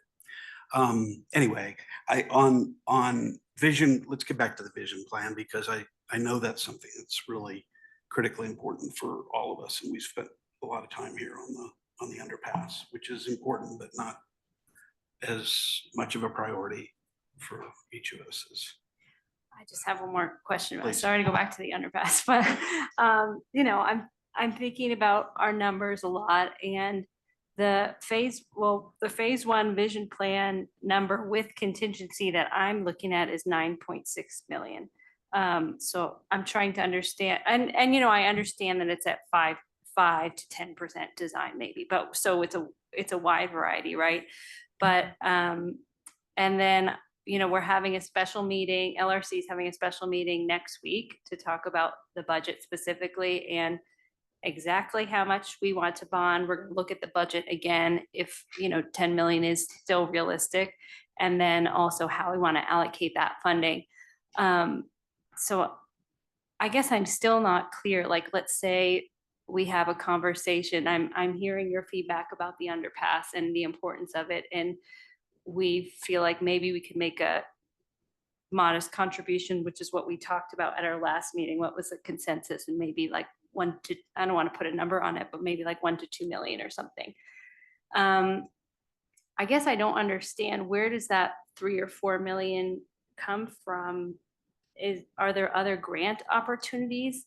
Like, does our contribution then get tied up potentially if the other money doesn't come? And then with Jeff's comment or question, I think that's very good in terms of the timing. I just understanding how this all work and where realistically is that money going to come as we talk about allocating our funds. And you probably don't have an answer, but. Well, I don't have the answer to the second. I think we talked, the Mayor Pro Tem mentioned that one of the things we spoke briefly about in the budget retreat, and I'll touch on that in just a minute, is that we still need to look at our capital improvement budget. We didn't really get through that piece of it because we ended the meeting early. But there are some places we think we may be able to make money available. When we keep talking about hard choices, that's what we're facing. And so what I would tell you is that I think if it's going to come from anywhere, it's going to come from there. I don't think the idea isn't just sort of to have money be spent, have a gap, and then call it good. And I mean, the bottom line is the money's going to come from somewhere, and we have to figure out, we'll have to make that commitment. What we did the other day, and I think LRC's meeting is partly contingent on our having a clearer idea of what the budget priorities are. How do I say this diplomatically? I think that we didn't have quite as much information yet from staff to be able to make those choices clearly enough for you to be able to rely on. I think that may be what is part of the challenge right now in the room, is that we're not able to give you something more specific because we didn't get to that. What's going to happen here shortly, we think, is that in the next couple of weeks, probably the finance committee is going to be meeting with finance department, and I think there's going to be a finance meeting to try to push further and try to close what we need as a council to then come back and make the choices that we had really hoped to make last week. That's probably the best. The hope for that is that we do that in early September. It may affect our next LRC meeting, because it may make more sense for that meeting to happen after council has cleared up and just been, or to be a lot clearer in what the priorities are. And now that we know more of what the gap is likely to be, I think we'll have a good idea of what we need to look to cover. And, you know, that's, I guess, Councilmember Hafner, do you have thoughts on that process? Not beyond what I've already said. Thank you, though. And is there a deadline for the Dr. Cog money? It's something that I would defer to Kurt on. If my understanding, defer to Kurt or Rob, my understanding is that we can only spend the Dr. Cog money on the underpass. And if we don't spend it on the other pass, we have to give it back. But I don't know what the timing is. So, but these are questions that I've written down. I think we'll find out the answers to them, because we certainly owe that to ourselves and you and the rest of the city. Yeah. Not that I want to stifle the great conversation, but we do have a large number of people waiting out in the We lobby, do. so I would suggest maybe wrapping this up to move on to the next item. Yeah. Other questions?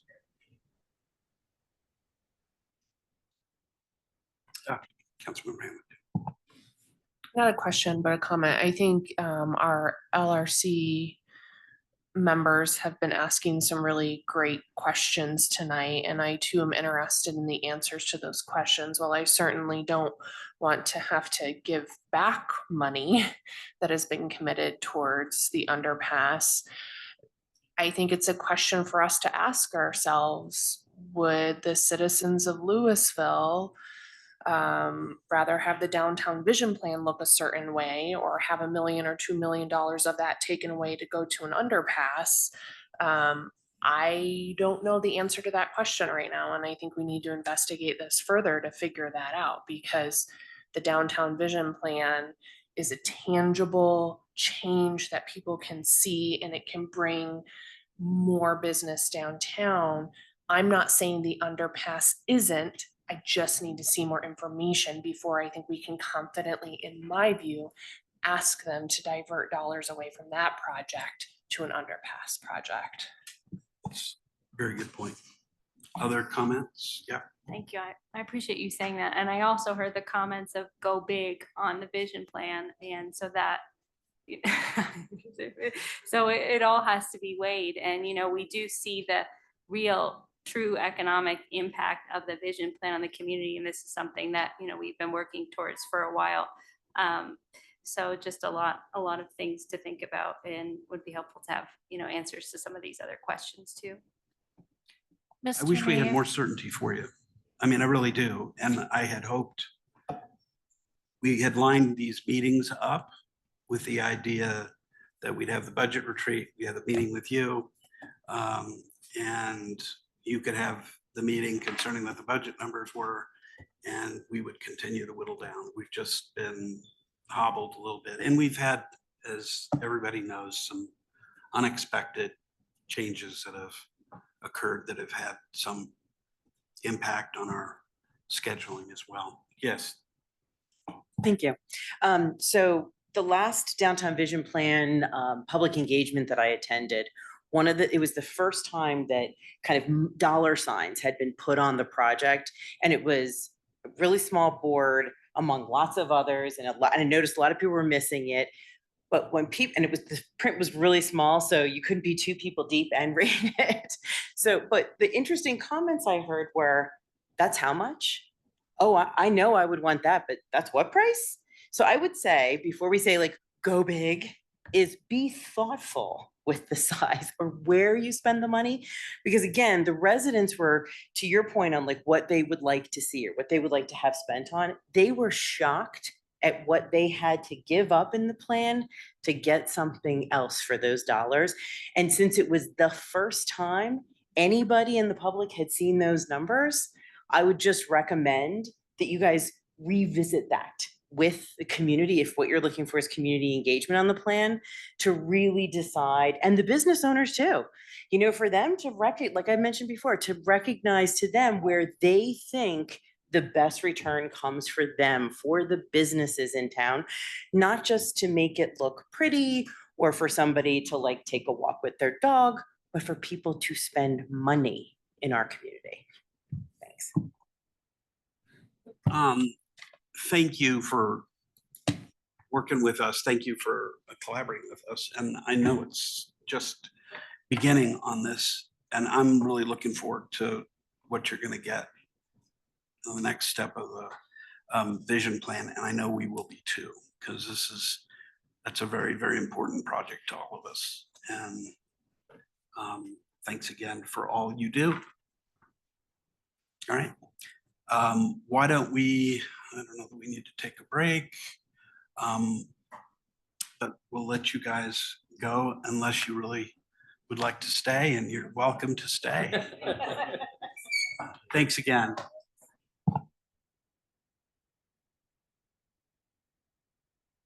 Why don't we take 5 minutes? Be back at 7:35. Thank you. Sorry to be late.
All right, we're back in session. We're back in session here. Next item, please. Is discussion, direction, and consideration of wildland urban interface and home hardening building codes. You got a staff presentation? Yeah, Rob will be presenting. He is coming online here. We have Rob on the line. We have Chief Gutierrez and Kiana Freeman from Resilience here as well to answer questions. I think the fire chief is back there if you have questions for him. Most unfortunately, Chad Root, our chief building official, could not make it tonight. Unfortunately, he's actually, the irony of it, he's home evacuating from the fire north of Lyons. So he is not with us this evening, but Rob will do his best to answer questions related to building code. And please give him our best. It just all it does is set a really good frame for the sober nature of the conversation we're about to have. So, Rob, take it away. All right. Well, good evening, Mayor, members of council. I'm Rob Zucchero. I'm the Community Development Director. Apologies for not being there in person. Unfortunately, I have COVID. You definitely don't want me there. So sorry for the croaky voice. And I'm probably going to be sucking on some throat lozenges here. So apologies for that as well. So can everybody see my screen here for the slideshow? Yes. Okay, thank you. So staff has provided council what we hope is some really good background information. We're looking to have a discussion and direction from City Council this evening on if they want to look at either a wildland urban interface or a home hardening code or a combination of those codes, or pursue other programs to help the community to become more resilient when it comes to wildfire. We provided a staff report with quite a bit of in-depth information and a lot of links with really great information. There's been so much study out there about wildfire and wildfire moving into suburban and urban environments and turning into conflagration. So we'll talk a little bit about that. But in my presentation, I've kept it at a pretty high level. There's a ton of detail. Again, there's a lot of links in the staff report. If you want us to dive into any of that from the staff standpoint and get into those details, please let me know. But I'm going to go to the next slide here. We're really focusing on two concepts here. One is what we call a wildland urban face building code, or a WUI code, and home hardening. So a WUI code regulates really where a wildland and wildland fuels and vegetative fuels abut an urban environment. So any type of built environment. There have been codes that have been developed for years that are best practices. So especially if you're living in a wooded area, how should you develop so that you are more resilient when it comes to wildfire? And so there are pretty extensive building codes. And we'll talk about the International Wildland Urban Interface Code, or the IWUIC, in a little more detail. Just as an example, as if we adopted that type of code, how would it potentially apply to our community? Home hardening building codes. A WUI code has home hardening. It's very central to the code, but there's also the concept of, can we have community-wide resilience if we adopted building codes that had more fire-resistant construction and regulate the potential of conflagration fires? So conflagration is the uncontrolled spread of fire from building to building. It may start from a wildland fire. It may not start from a wildland fire, but there are things you can do to harden buildings to either, help prevent or slow the potential spread of a fire that could turn into a conflagration.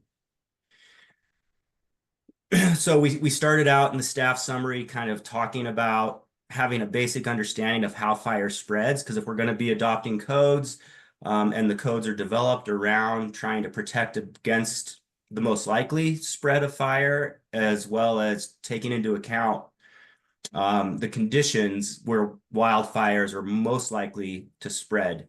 So we talk about fire spreading from radiant heat or direct flame contact or embers.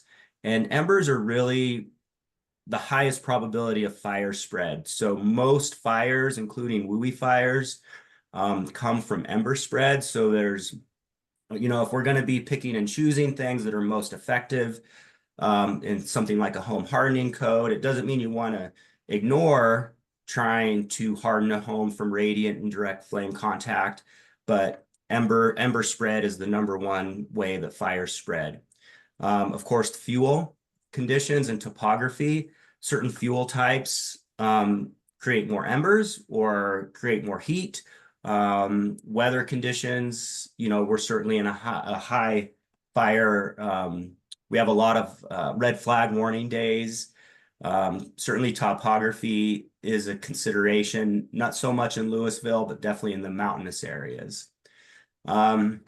So here's just a graphic from that International Wildland Urban Interface Code that I took to give you an idea of where would Louisville fall, and I'll talk a little bit more about this. But we have, predominantly grassland fuels surrounding us, and a lot actually within the interior of the community. Under the IWUIC code, it's considered a light fuel. And you can see in the IWUIC code, there's 3 different levels of fire hazard, which I'm pointing to. I don't know if you can see it with my mouse, but there's moderate, high, and extreme. And with a light fuel, you look at those conditions that I was talking about. Well, how many critical weather days do you have per year? What's the slope like? And you end up rating out based on your fuel type and the type of weather and slope that you have, either as extreme, high, or moderate hazard. And that's kind of the basis for a WUI code. Here in Louisville, we definitely have more than 8 red flag warning days. Certainly drought conditions a lot. We're probably pretty low slope with the light fuel, which is predominantly the grasslands fuels is how it would rate out. We're in that moderate category within the WUI code. Some of the things that staff pointed out and provided information on is that wildland fires, how they interface with urban development is really changing. And a couple of those factors are population density, especially across the Western United States. So certainly density has continued to increase, especially in the states that are the most prone to wildfire. That's continued to increase and is increasing over time. And then I thought this is a really interesting graph as well, is that the annual occurrence of wildfires has actually been decreasing fairly steadily over the decades, but the number of acres burned per wildfire has gone up pretty significantly. So certainly wildfires are part of the natural environment. They're part of the ecosystem and ecosystem health. Communities have been managing fires in a way that is exacerbated how bad wildland fires can be. And so there's probably better management practices that are evolving now on how to manage that. But we're at a point right now where, again, more density of human development is encroaching on areas where wildland fires are more prevalent, and they're burning more area because there's more fuels for them to burn as well. So just some more information on a WUI code. So in your staff report, we kind of did that deep dive of what if we adopted a WUI code here in Louisville. So we have adopted the International Code Series. They actually have a Wildland Urban Interface Code. There's some main categories. The first thing that we would have to do is decide where the WUI is. It tells us what type of natural vegetation, what type of fuels that creates, and the capacity for that to have higher intensity spread of fire. But we would have to actually map those areas to decide where would be the regulatory boundary, where would we apply the regulations. A WUI code typically is just, again, that adjacency where the wildland meets the immediate urban development. It doesn't typically go deeper into the community. That's where a home hardening code would address those requirements. One of the things some WUI codes address are you only regulating where there's really large expanses of wildland? Or we would have to determine, say, trail corridors that have grass vegetation. You know, it's not irrigated, it's just natural grasslands. We try to make, you know, they're relatively small. Would we also regulate up against those trail corridors and the smaller open space parks within the community, or would we only want to regulate up against, say, Davidson Mesa or the North Open Space where there are Coal Creek Trail where there are larger expanses of vegetation? The other thing the WUI code addresses are area requirements. So this is, can emergency services access development, and is there adequate water supply to fight a fire? So it sets minimum standards for that. I think in an urban environment where we're at, we could probably meet those standards or do meet those standards in a lot of our neighborhoods or potential new neighborhoods. The next two items are really where you try to stop or limit the potential for fire spread. The first one is defensible space. So this is where a wildland fire starts to encroach on the urban development. Oftentimes the fire will spread to the structures via landscaping or fencing, debris or materials that are stored on the property, or an accumulation of brush, or pine needles, or, you know, anything that's within the space around the house that can convey fire and create embers. This code limits that so that you're able to better defend the structures and slow the spread of fire. Under this code, within our designated area, there would be a 30-foot minimum distance where we would rate out as moderate fire hazard that you would want to have a minimum defensible space. And then the last thing is building construction. So under the IWUIC code, there's 3 different levels of fire resistant construction. And based on our moderate fire hazard and the amount of defensible space, we would either be a class 2 or a class 3. Class 1 is the most fire resistant. We wouldn't hit that level, but we would be class 2 or class 3. So that's all the elements of the house. That's the type of roofing. With ember spread, it's very common for embers to get inside of vents. So the vent covers and the roofs where embers most often create fires, they have treatments.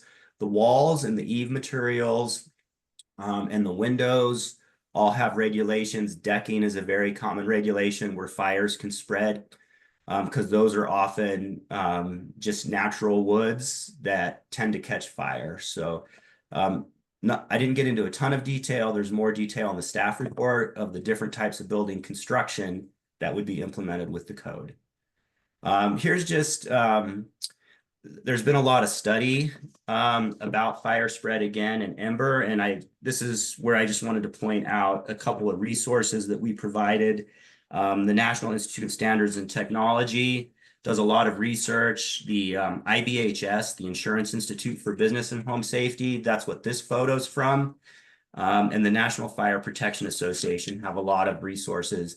The IBHS does a lot of research where they put structures and throw embers on it just like this to kind of prove what type of construction materials are the most resistant, and that helps inform these codes.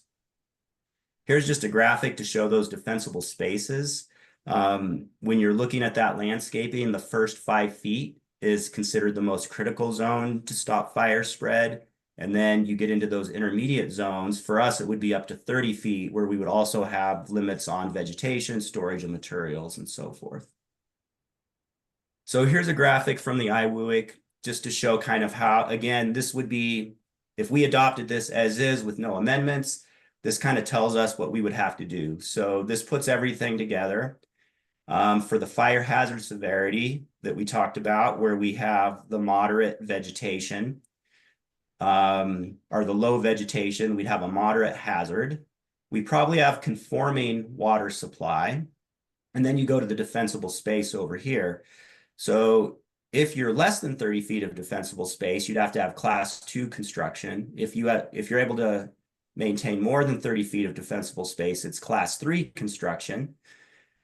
And then if you're actually able to maintain more than 45 feet of defensible space, there would be no special construction requirements for the buildings themselves. You would only have to maintain the defensible space. So this is just an example. A lot of cities have custom WUI codes that better fit with their community.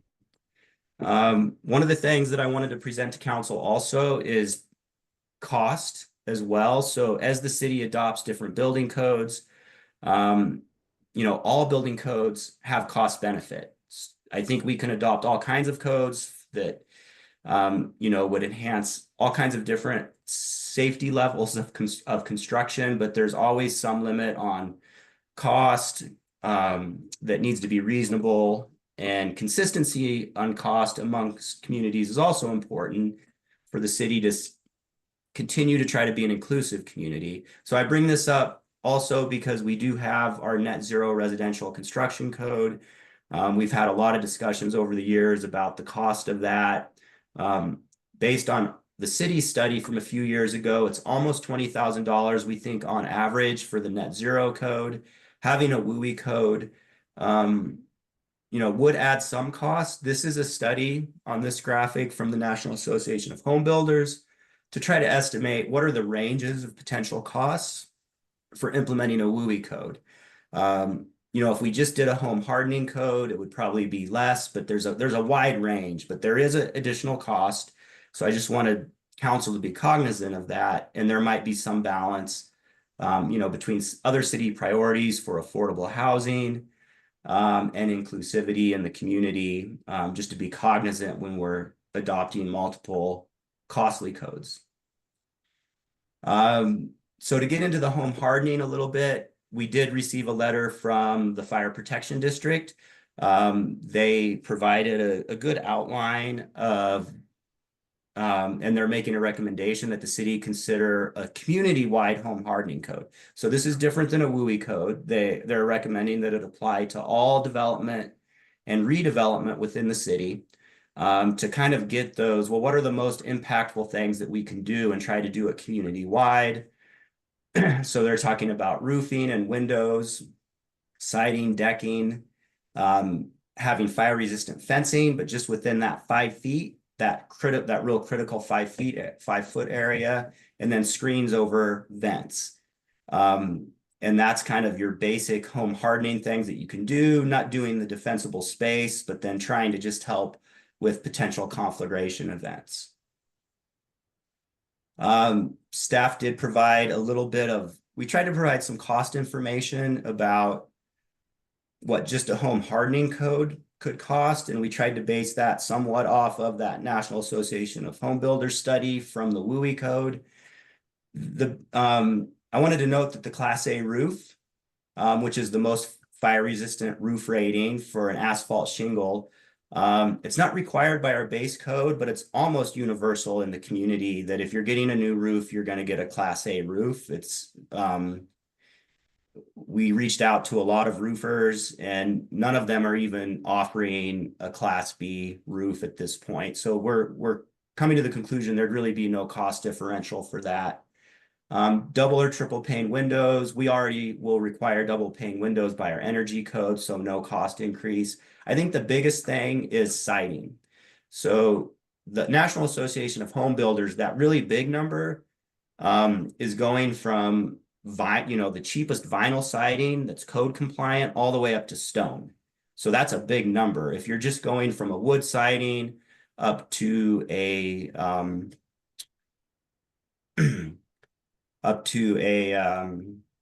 concrete fiber type siding that's more fire resistant, it's definitely not going to be up in that $33,000 range. The cost differential is probably going to be a few $1,000s. We don't have an exact number on it, but we think that it's probably going to be more of $2,000 or $3,000 differential on that. Fire resistant decking. If you're going to only require the decking and the railing versus the structural posts and the beams and everything, it's probably going to be a little bit lower number than if everything has to be fire treated or fire resistant. For the fencing, the Association of Home Builders study didn't address fencing because that's actually not addressed in the IWUIC code. They don't have a requirement for fencing, but we think it would be about $500 to $1,000 in addition on a fence replacement or new fence. The screens over the attic vents, $410. So that's kind of a range of costs for the community-wide home hardening. One of the resources we put in your packet was a really good publication by IBHS that can give additional ideas about the suburban context and what we could do to kind of limit wildfire spread. The last thing that we talk about in the staff report is community mitigation planning and education. If council, depending on council's direction, this is an option too, if you decide not to formally adopt a regulation, there's also an opportunity to try to expand or enhance some of our existing programs. The county has some programs, especially Wildfire Partners has a program for going into neighborhoods, assessing the neighborhood, coming with voluntary recommendations rather than regulatory recommendations.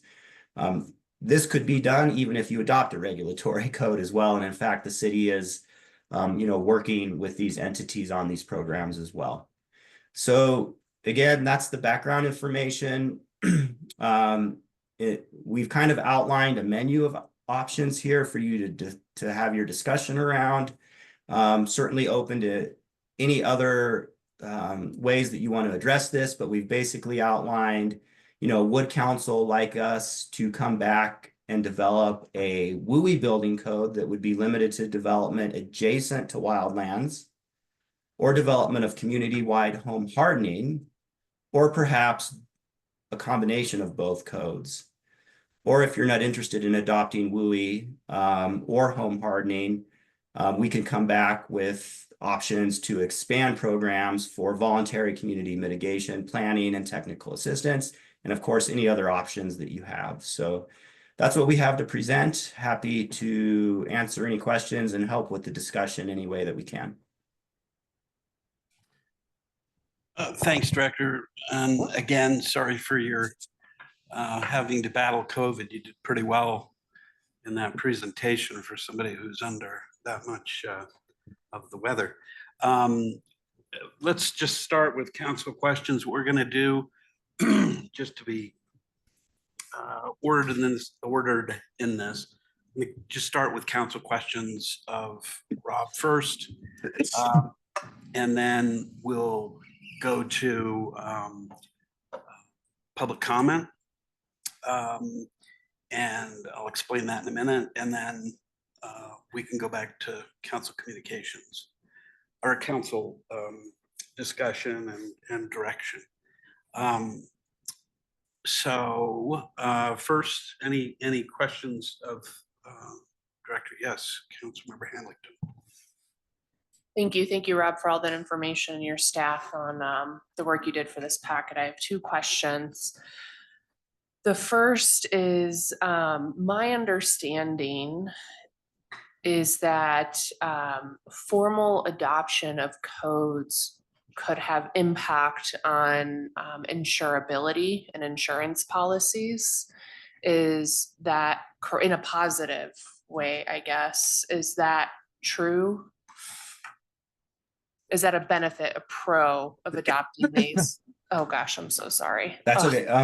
I feel so bad for you, man. Sorry. I could just take a thumbs up or a thumbs down. Yeah. No, I think the insurance question is an interesting question. I don't really know the exact answer. Like, for example, a home hardening code. And let me digress just a little bit, but the state of Colorado, and I'm actually serving on this board, is creating a minimum statewide WUI code. And there's a lot of discussion about the insurance industry. We actually have on that board, we have insurance industry representation. We're obligated to, for very good reason, coordinate with the insurance industry. And part of the goal of that is to make sure that the state of Colorado remains insurable.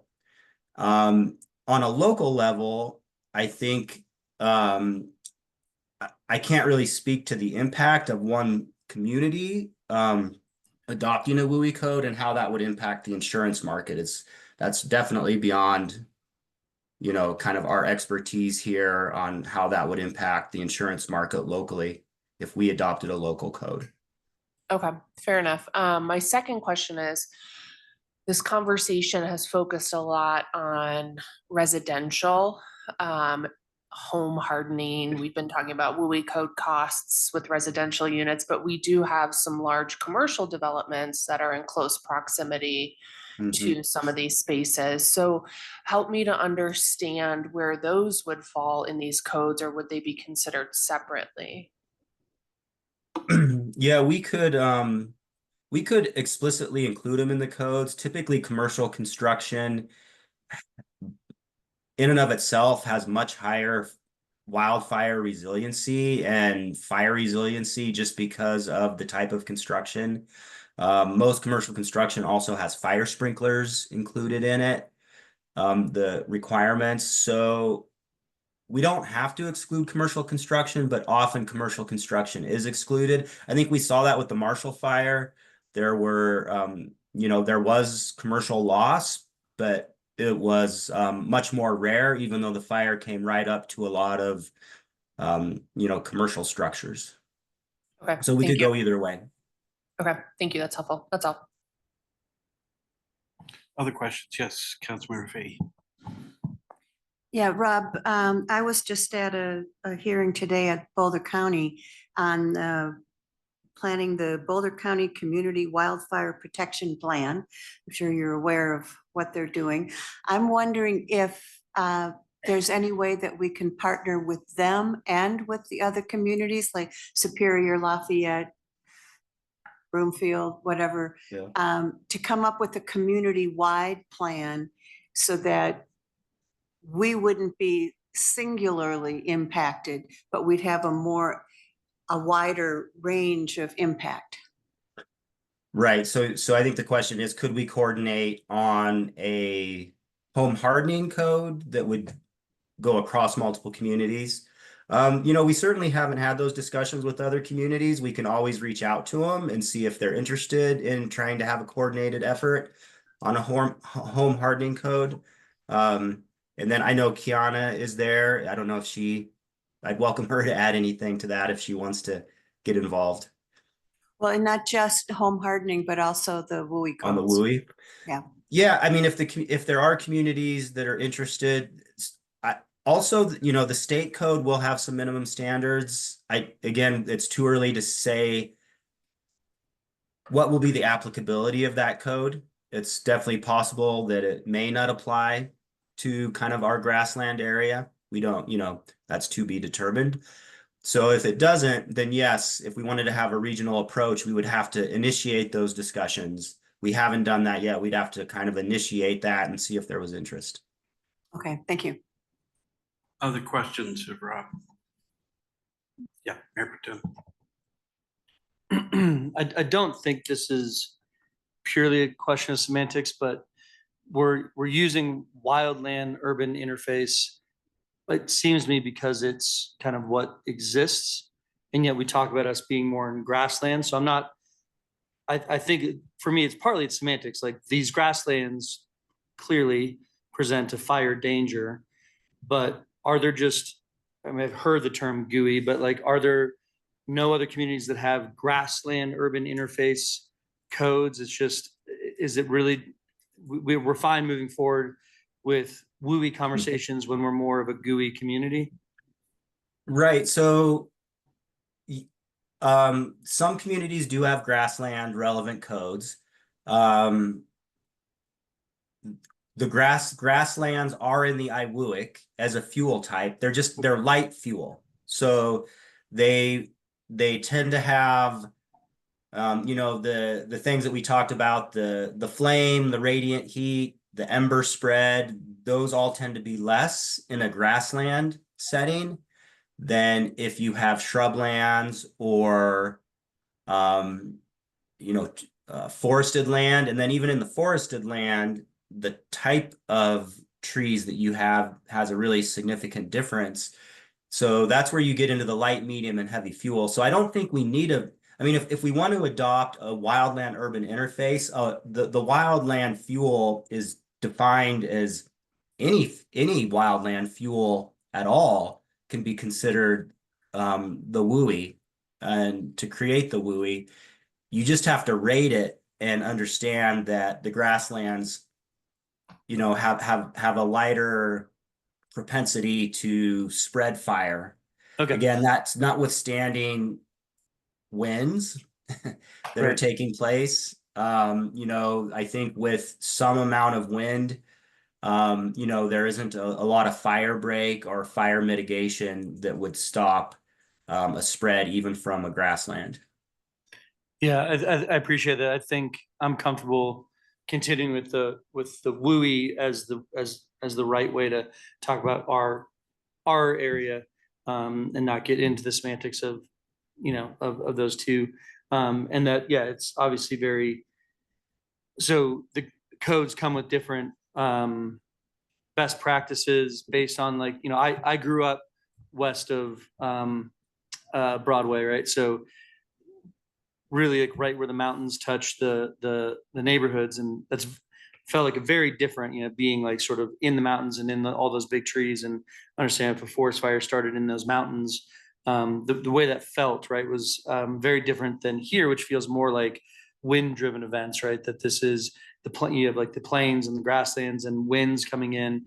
And so I would imagine, again, some of the things that we did to protect houses in that area, and other work that I've seen is like definitely like protecting the defensible space of the house. Like, you can't change that you live sort of in the mountains, but you don't stack wood against your house. You don't keep your propane tanks against the house, and you thin the trees, and you do all these things, right, to basically live in that wildland urban interface and decrease the possibility. But we're in a very different grassland with high winds, right? And so I'm just curious, as we move forward with these conversations, where those specific best practices are for home hardening and for that particular interface, which is why I'm trying to make that differential. Is like, there must be some different rules when the potential for the fire is grasslands with high wind than when it's 100-foot pine trees.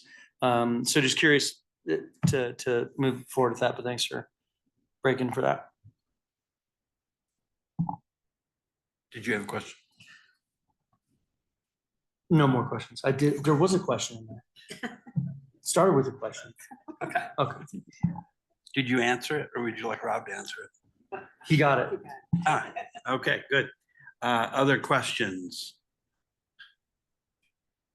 I actually had a question for the fire chief, if he could come forward, since that seems to be permitted, since he had something to do with these. I have in front of me your letter, Chief. Thank you for coming tonight. I know you guys have been busy supporting or certainly communicating with your brothers and sisters up in the mountains. And please pass on from us our concern about them, if you can. But on page 28 of the packet, you have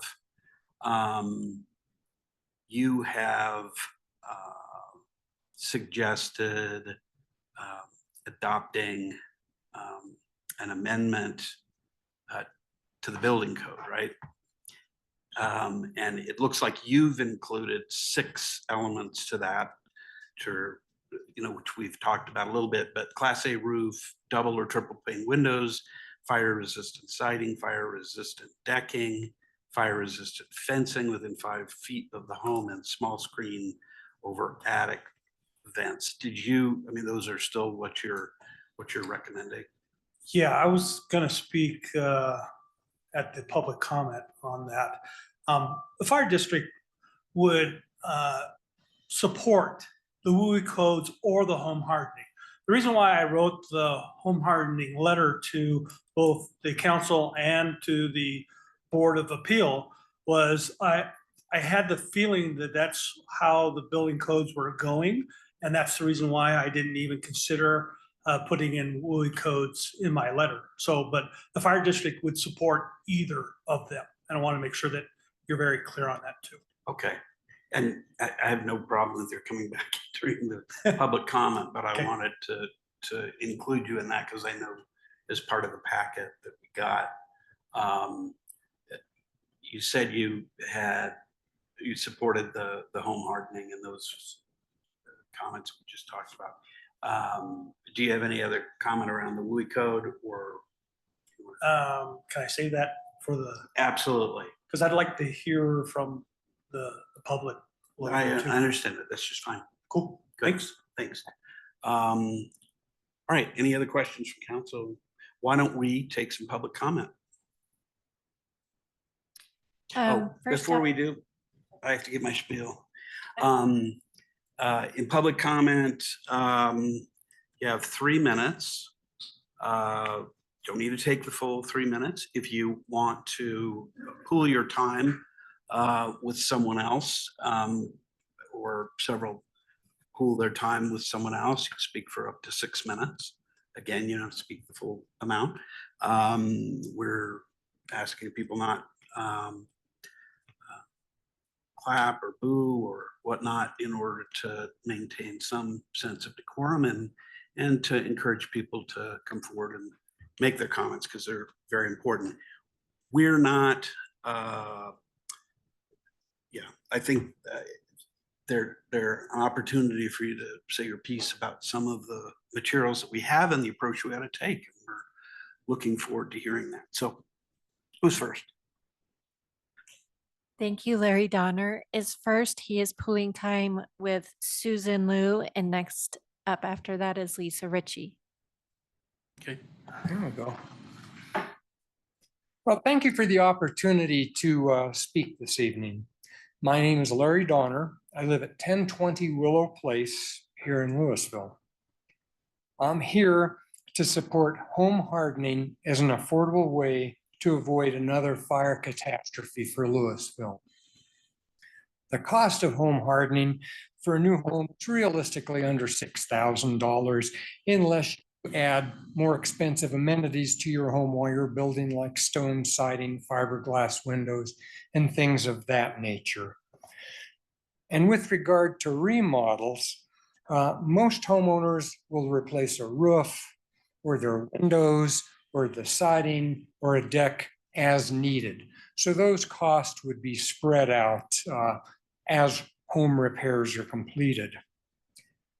But before moving on, a little bit about my personal background. I served in the fire service for 43 years. My last 24 years, I served as Boulder, Colorado's fire chief. I have some experience with fire. The reason I support home hardening as a way to reduce Louisville's fire risk has to do with the way fire professionals look at risk. When fire professionals look at reducing risk, we talk about ignition sources, fuel loading, and the continuity of fuel. To restate that, we look at what can start a fire, what there is to burn, and what the path from that fire is to the next source of fuel. Home hardening does two things. It limits what can burn and it disrupts the fuel path. For example, if we look at the Marshall Fire, once the grasses were ignited, high winds, fuel loading from open space grasses and vegetation in our irrigation ditches created an uninterrupted fuel path directly in the neighborhoods, which started multiple homes on fire simultaneously, and our firefighters simply did not have a chance to stop that fire. Once the fire was in the city, the fuel type changed from poorly maintained vegetation to unprotected homes. It became a classic urban conflagration. The conflagration, in our case, was compounded by our interconnected patches of wildlands, further spreading the fire south of the Arboretum and in the neighborhood adjacent to Coal Creek Golf Course. If the winds had not stopped, the fire would have consumed most of Louisville. Make no mistake. It would have destroyed most of Louisville. Urban conflagrations are structure fires.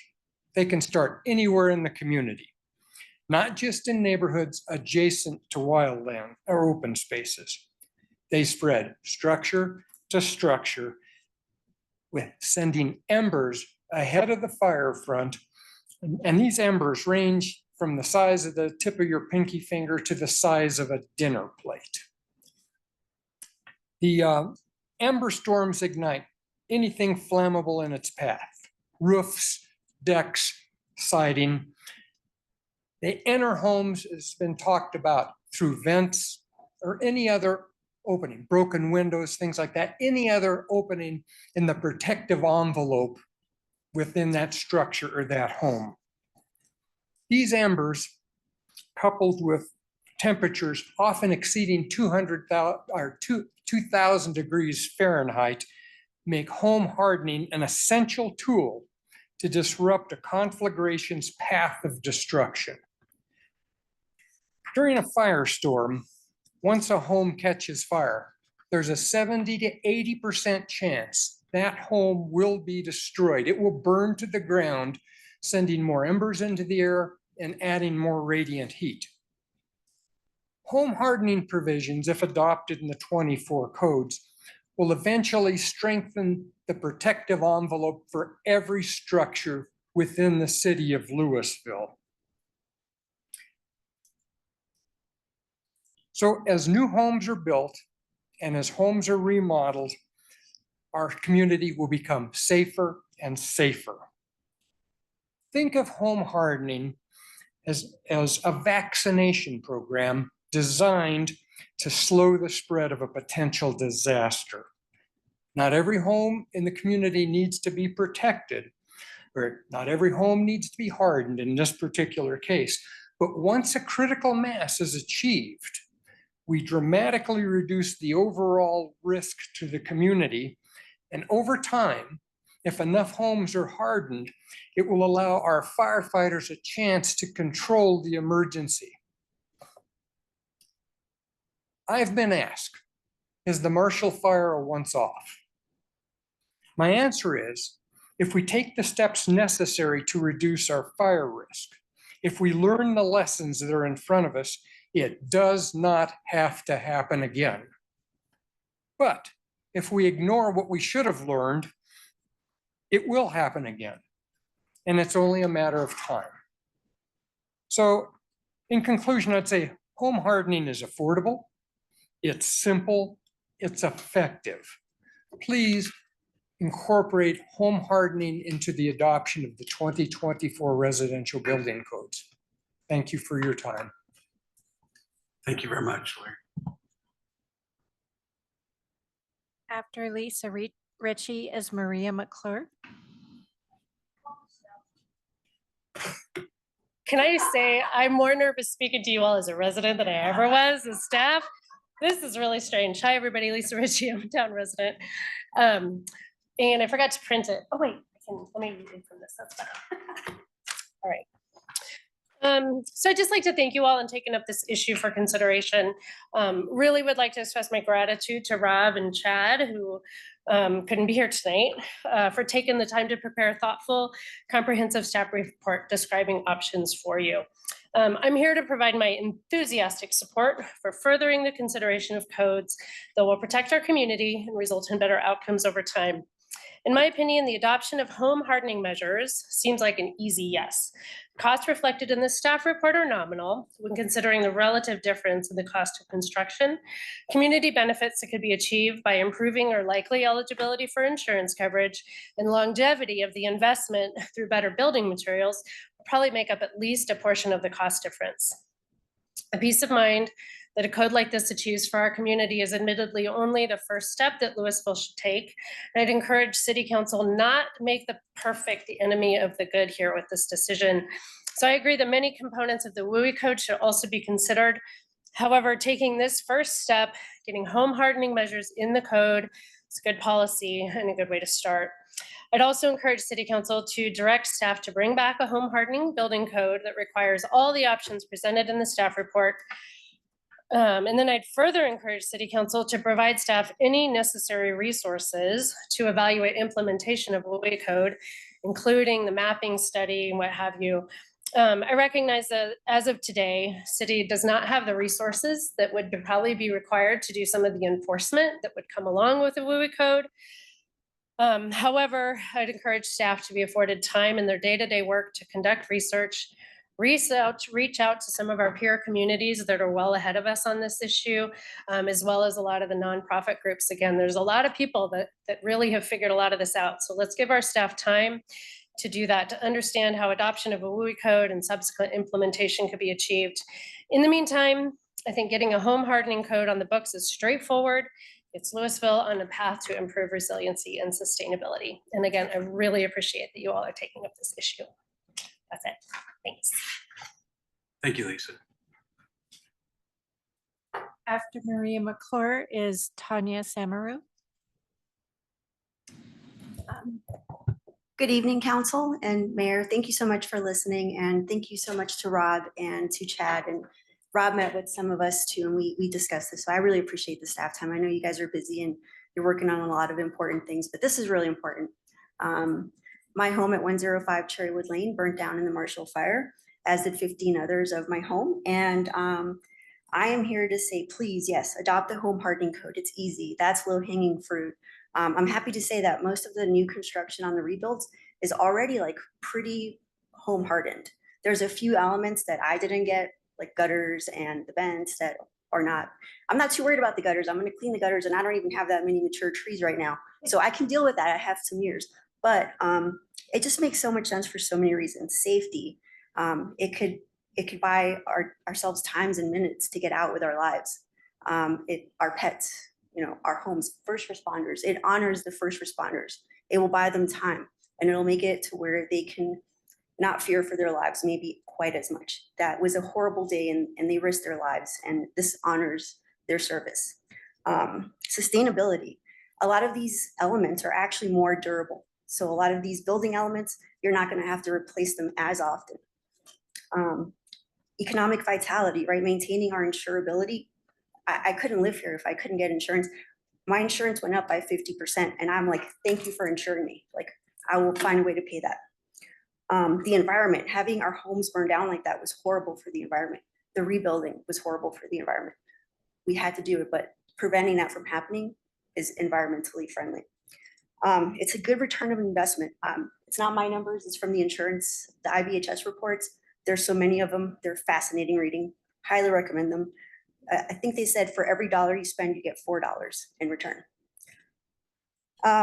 Please, please, please take up the WUI code, right? Like our homes are hardened, yes, but I can tell you from personal experience that my home burned down from the fences. The grassland caught our fences on fire, and those caught our decks on fire, and those caught our homes on fire. And I had neighbors that witnessed this. I had neighbors that fought the fire at their fences and at their landscape, and they saved Cypress Lane.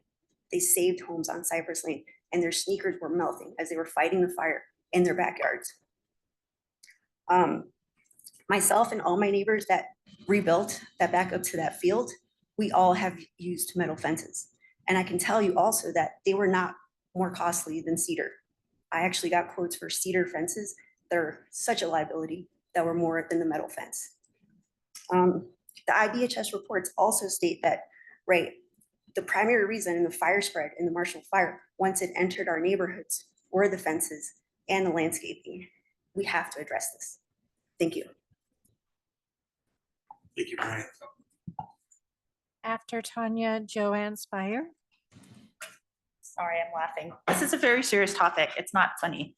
So I want to thank Rob for his amazing presentation. And I just want to say the main thing I want to do is say I support everything that Larry and Lisa Ritchie and Lucy Hughes are about to say. I want to thank council. Half of you have actually been to my house while it was under construction to discuss home hardening. about a year ago. And the other half of you have not. If you would like to come by, you're welcome. I'm living in the house now. You can blow embers at it, whatever. I'm not going to say much because this is such an emotional topic for me that I actually had to step back from talking to anyone about it because I was so frustrated that we were not passing code. It's really hard for me to look out from my back window and see 10 inches of gorilla mulch, a juniper tree planted next to the person behind me on the west side's house. You know, the little places where it would have been so easy to do things a little bit different and make it more fire resistant, and seeing that people are planting 2.5 times more trees than they used to have, that kind of thing is very hard for me. So I'm going to leave it to the rest of you. But Larry Donner suggested this might be an interesting demonstration about how trivial some of these things are. This is a vent. And in this vent is a 1/4 inch mesh, which is standard. This is an 1/8 inch mesh, which you could buy a roll of it at Home Depot for $30. So in order to harden my new home, I have only one vent. It's my mechanical ventilation because it's air sealed house. There's a screw. You take the screw off, you take the mesh off, you put the new mesh in there, you screw it in, boom. I've taken care of my vents for $30. So thank you so much. Please support this code and let's please make Louisville, let's learn the lessons of the fire. Thanks so much. Thank you, Tanya. I'd like, excuse me, I'd like to also thank everybody for taking this measure up. It's a very important measure to me. Specifically, I live in the enclave, which, as you know, is right on Davidson Mesa. And right now, our community is significantly rebuilding, and there are on the, what I would call the WUI area, there are cedar fences. And in the community, someone planted 20 juniper trees. So to me, having at least a home hardening code for some of the houses that aren't being rebuilt or are going to be rebuilt soon, and some of them are investment properties, we already know that it might make some of us feel a little bit better. I mean, given the fires now that are going on in Loveland and Lyons, I mean, it's hard not to have an emotional response to this. And certainly listening to Mr. Donner, I mean, I think that for City Council, the #1 priority should be safety. And the safety of the community, as Mr. Donner pointed out, it can be done with simple, affordable measures. And certainly, you know, it'd be great to get to the WUI code, but I'm hopeful that council won't direct staff to get lost in that mess, I guess, of regulations and discussions of whether or not we are in a WUI or we're not, or what it is. It just can be done and done efficiently and quickly, then we can all feel a little bit safer. I mean, council has had the benefit of an expert on these issues, and to not take his words as very important or give them a lot of credit, it seems to be such a shame.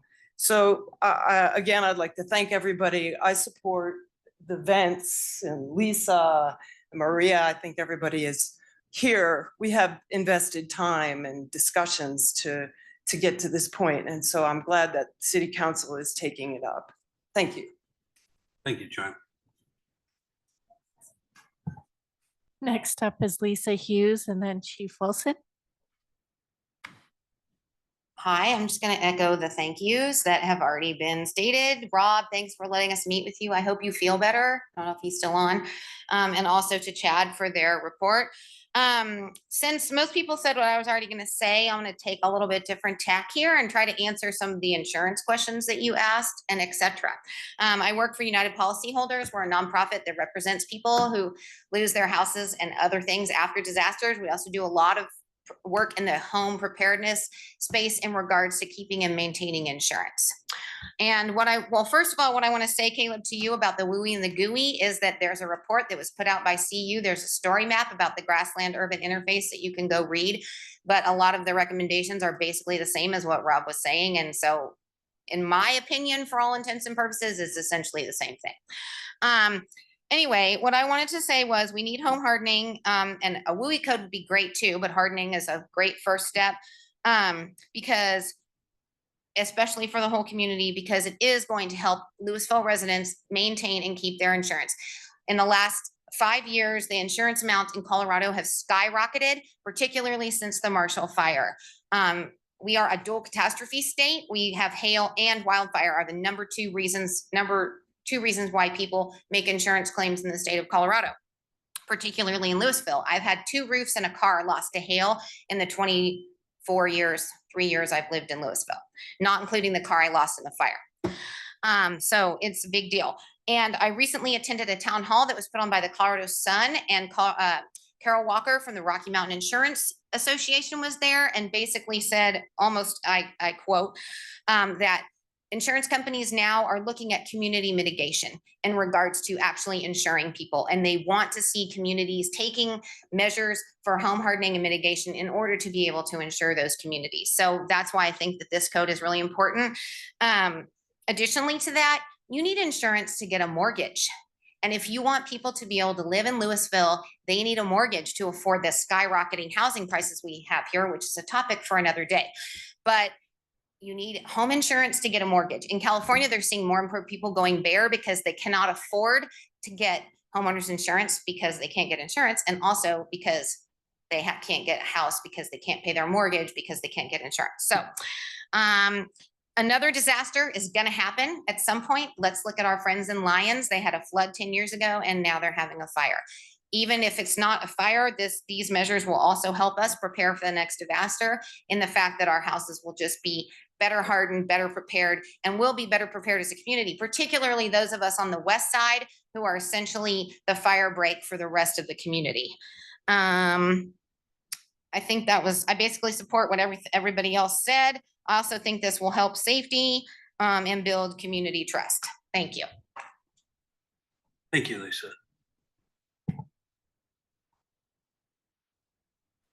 Good evening, Mr. Mayor, City Council members. John Wilson, Louisville Fire Protection District. First of all, I'd like to thank Rob. I think he did an outstanding job of giving you lots and lots of good information that you can absorb and really make great decisions with.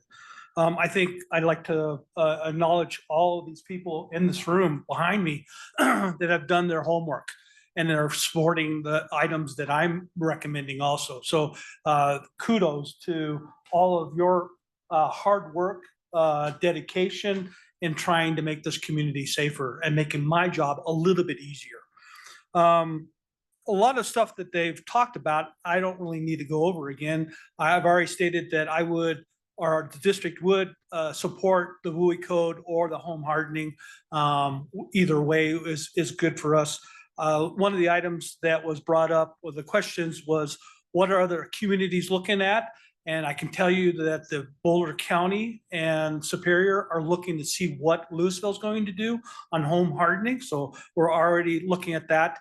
One of the other items that was brought up was education and public information. And we're really strongly working with all of our partners to get the education. So no matter what you guys do tonight or in the future, education is going to be a very strong point that we're going to strive for.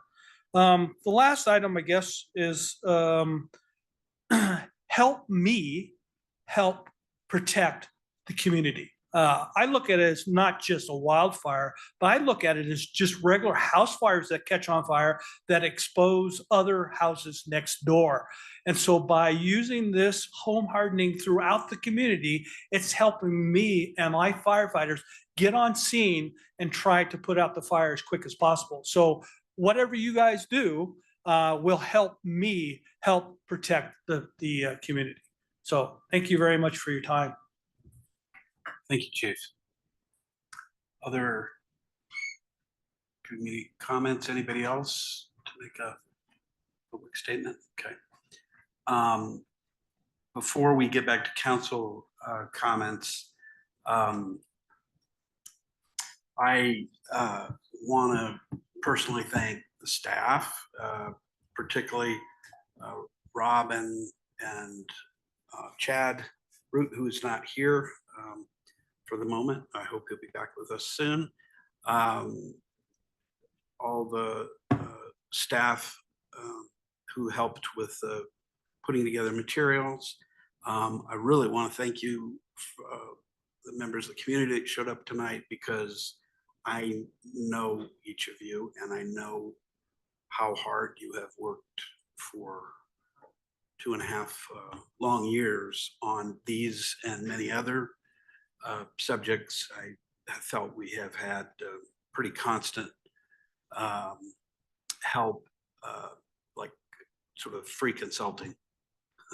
And I know that plenty of you understand that. And I appreciate your keeping this issue very much top of mind, even if it doesn't always appear that it is on council.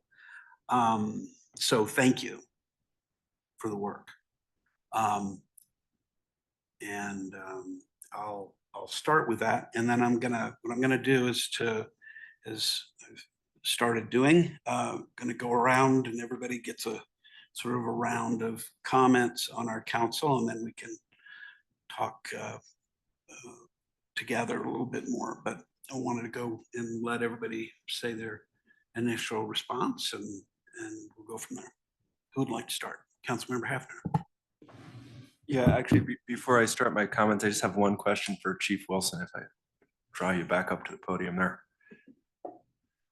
So I think if I heard you right, you said you would support either the hardening or the WUI code.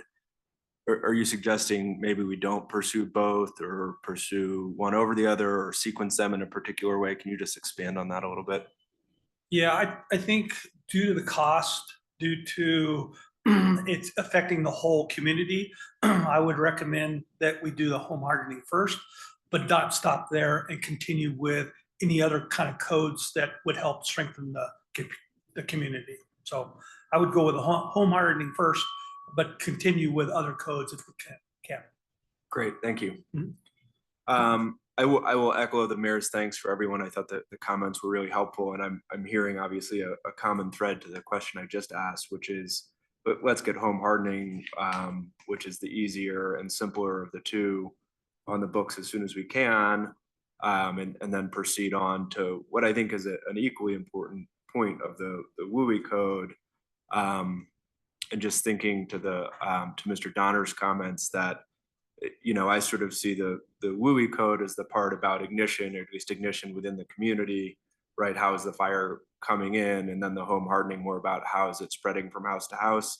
Obviously there's some overlap there, but they seem both very important to me. And it's just a question of sequencing, and the sequence that's been suggested obviously makes a lot of sense. So thanks everyone who suggested that. Thanks. Councilmember Fahey. Thank you. Yes, I'll agree with everything that's been said. I also think that doing the home hardening first and completely is the best way to go, but I don't want to put off the WUI for too long. And in particular, I would really like the city to focus on cleaning out the ditches. The Louisville lateral and the ditch along the reservoir up along the north open space. Those are in very bad shape, full of trash, full of branches, full of ignitable things that, just like a wooden fence, is going to be a wick for fires. So that at least I would like to get done in the open space.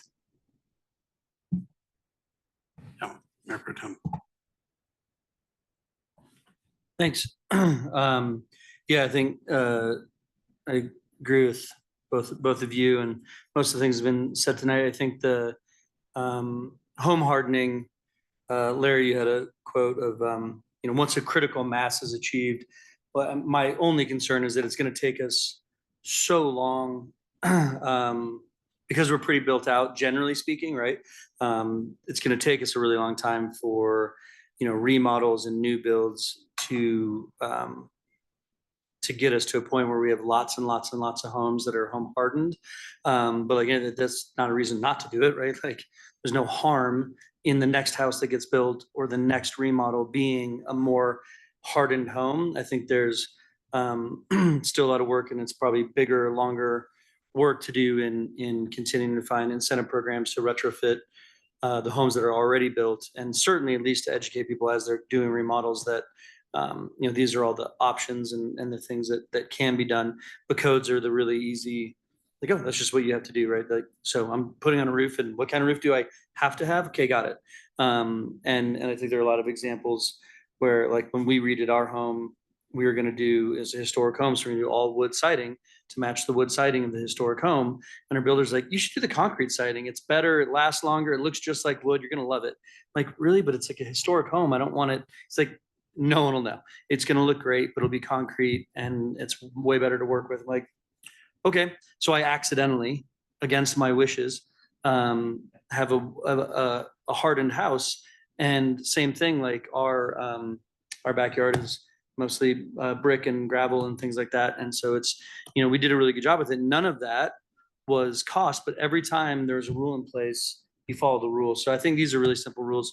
And then I think the WUI is going to be a much bigger lift as far as mapping and deciding. And again, a lot of, for me, wanting to incentivize retrofitting, because just making a new rule that no one has to follow unless they're doing something. It's like, well, we want a change. We want an impact on that perimeter at least. So I think that's going to be a big lift for staff and for us to make headway there. So I think my only sadness or depression is I just feel like I don't know how much of an effect this is going to have in a short period of time. But sort of like dark skies, that doesn't mean I'm against it. I'm just sad that I wish it could be more effective faster. So I have no problem supporting what we're working towards in that direction. Thanks. Councilmember Hamilton. Sure, thank you. To me, it's also clear that home hardening is the first priority here to move forward with that. I will add, I also would like, it does not have to be done at the same time, but again, investigating commercial properties. We have commercial properties sprinkled throughout our residential areas.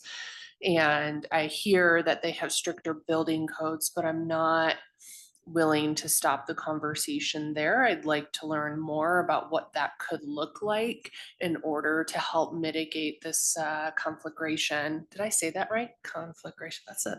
Doesn't exactly roll off the tongue. Because when you look at some areas of town, it could be commercial to residential and then move on. So in summary, home hardening at the top, whether commercial and WUI, the sequence of that, I leave it to the experts in the community to give feedback on that part. That's all. On the home hardening, I mean, this is a no-brainer, right? I mean, how anyone would not support that is, in my mind, given the effectiveness. I mean, we've got we always talk about let's trust the experts. Well, we got 2 experts telling us to do it. So in my opinion, you got my full support, no brainer on the home hardening. WUI, yeah, that's defensible perimeters and measuring and things like that. But just because it's difficult or takes time doesn't mean we don't pursue it. So supporting home hardening, moving to WUI, including commercial, just let's make this community feel safer. We talk about the overarching theme of making everything safer. This to me, this should be a really short discussion in my opinion, but I fully support it. If that's not already clear. I am so proud of my community and my friends and this council. I don't know how to thank every single one of you for what you have just said today.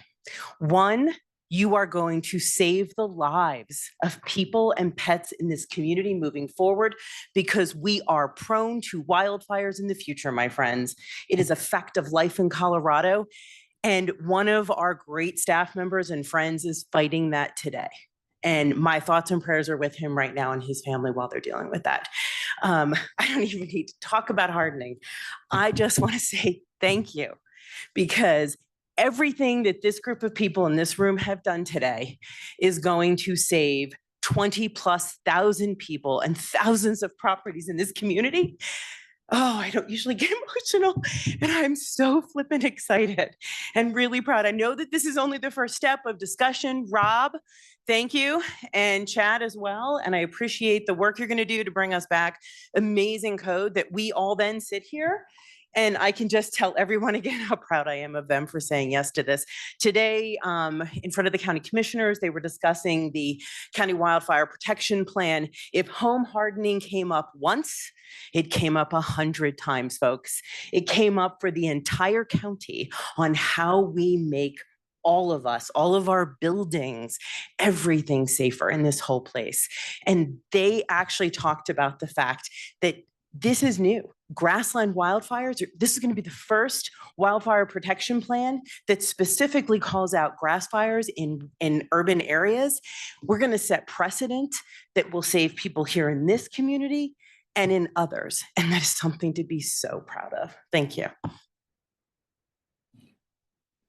Well, that's a little hard to follow. I'm very proud of you, my friend, for saying your piece and working also on these issues for a long period of time.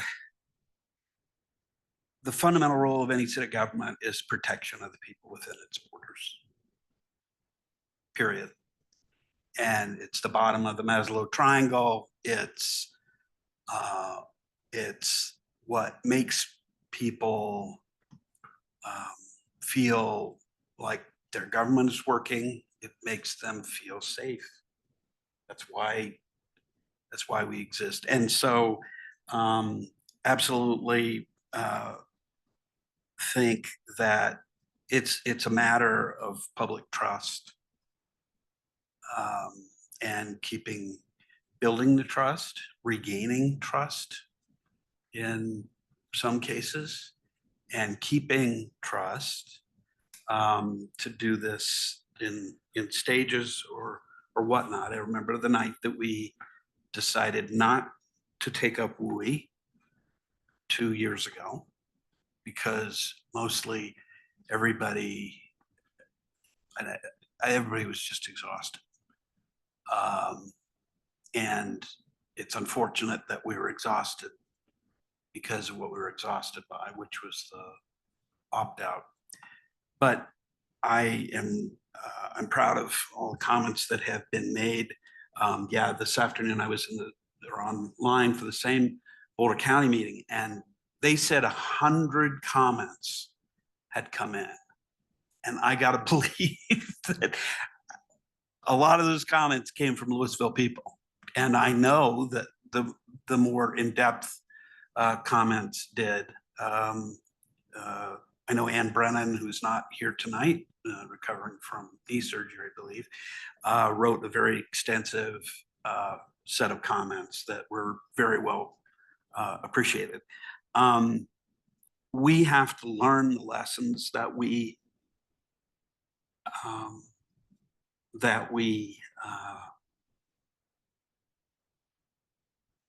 should have learned a couple of years ago. We know other communities that have burned and that have burned again because they didn't do what they needed to be hardened. And I remember seeing the picture in Lahaina of the one house, right? Everybody saw that one house that was hardened and surviving among the just devastation. And I don't want that to be our community. I want all of the houses, if we run into that problem again, to be that house, or as many as we possibly can. And we owe it to our community to learn the lessons and then show them to the outside world who are watching us. Our own people are watching us, but others are watching us too. And code is mandatory. There are triggers to codes, and obviously those will let staff figure out what those triggers are going to be, and we'll come back and look at them. Usually building a new home or remodeling an old home and those kinds of things are going to trigger this. If you have a hailstorm, which we're going to have, you're going to have your home, you're going to get your new roof, you get a fire hardened roof, great. And the other parts too. It is going to take time to get these changes throughout the community, but I don't think that's a reason for not doing what we're going to do. Another thing, we talk about requiring things on code. We have Boulder County will give you $500 to harden your home. But you don't have to have had a home that burned down. You can go out and get that money and go and buy mesh. And I saw a demonstration. I was one of the fortunate ones that went to Tanya Summer's house, and I watched, I was shown that vent that she was showing and how the embers go through or don't, and what happens to them if they go through. They're so tiny that they burn out. And it's, seeing that, these are just, that alone is just like such an amazing thing, and it's just not that difficult. So I think we should, I'm looking here at the staff recommendation, development of a home hardening building code that's broadly applicable to all development in the city. I think I'm hearing, I'm going to shift from my own comments here to more of what I'm hearing as a consensus. I think what I've heard is a development of a home hardening building code that is broadly applicable to all development in the city, including,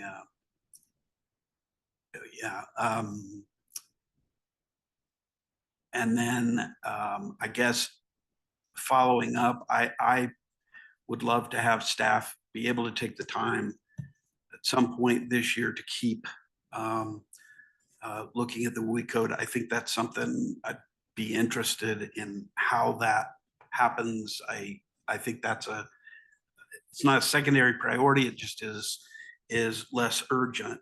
I think the faster we can get the home hardening in place, the better. I'm all with Councilmember Fahey about ensuring that we clear out ditches. I'm not sure that belongs here, but I'm very much in favor of that as well.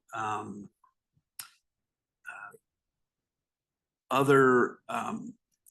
see.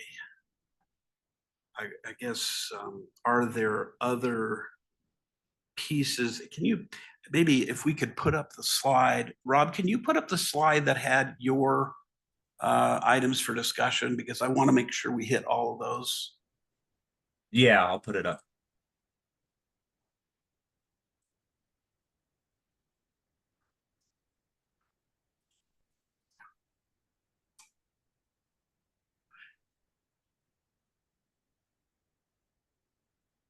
I think we can rule out the second to the last one.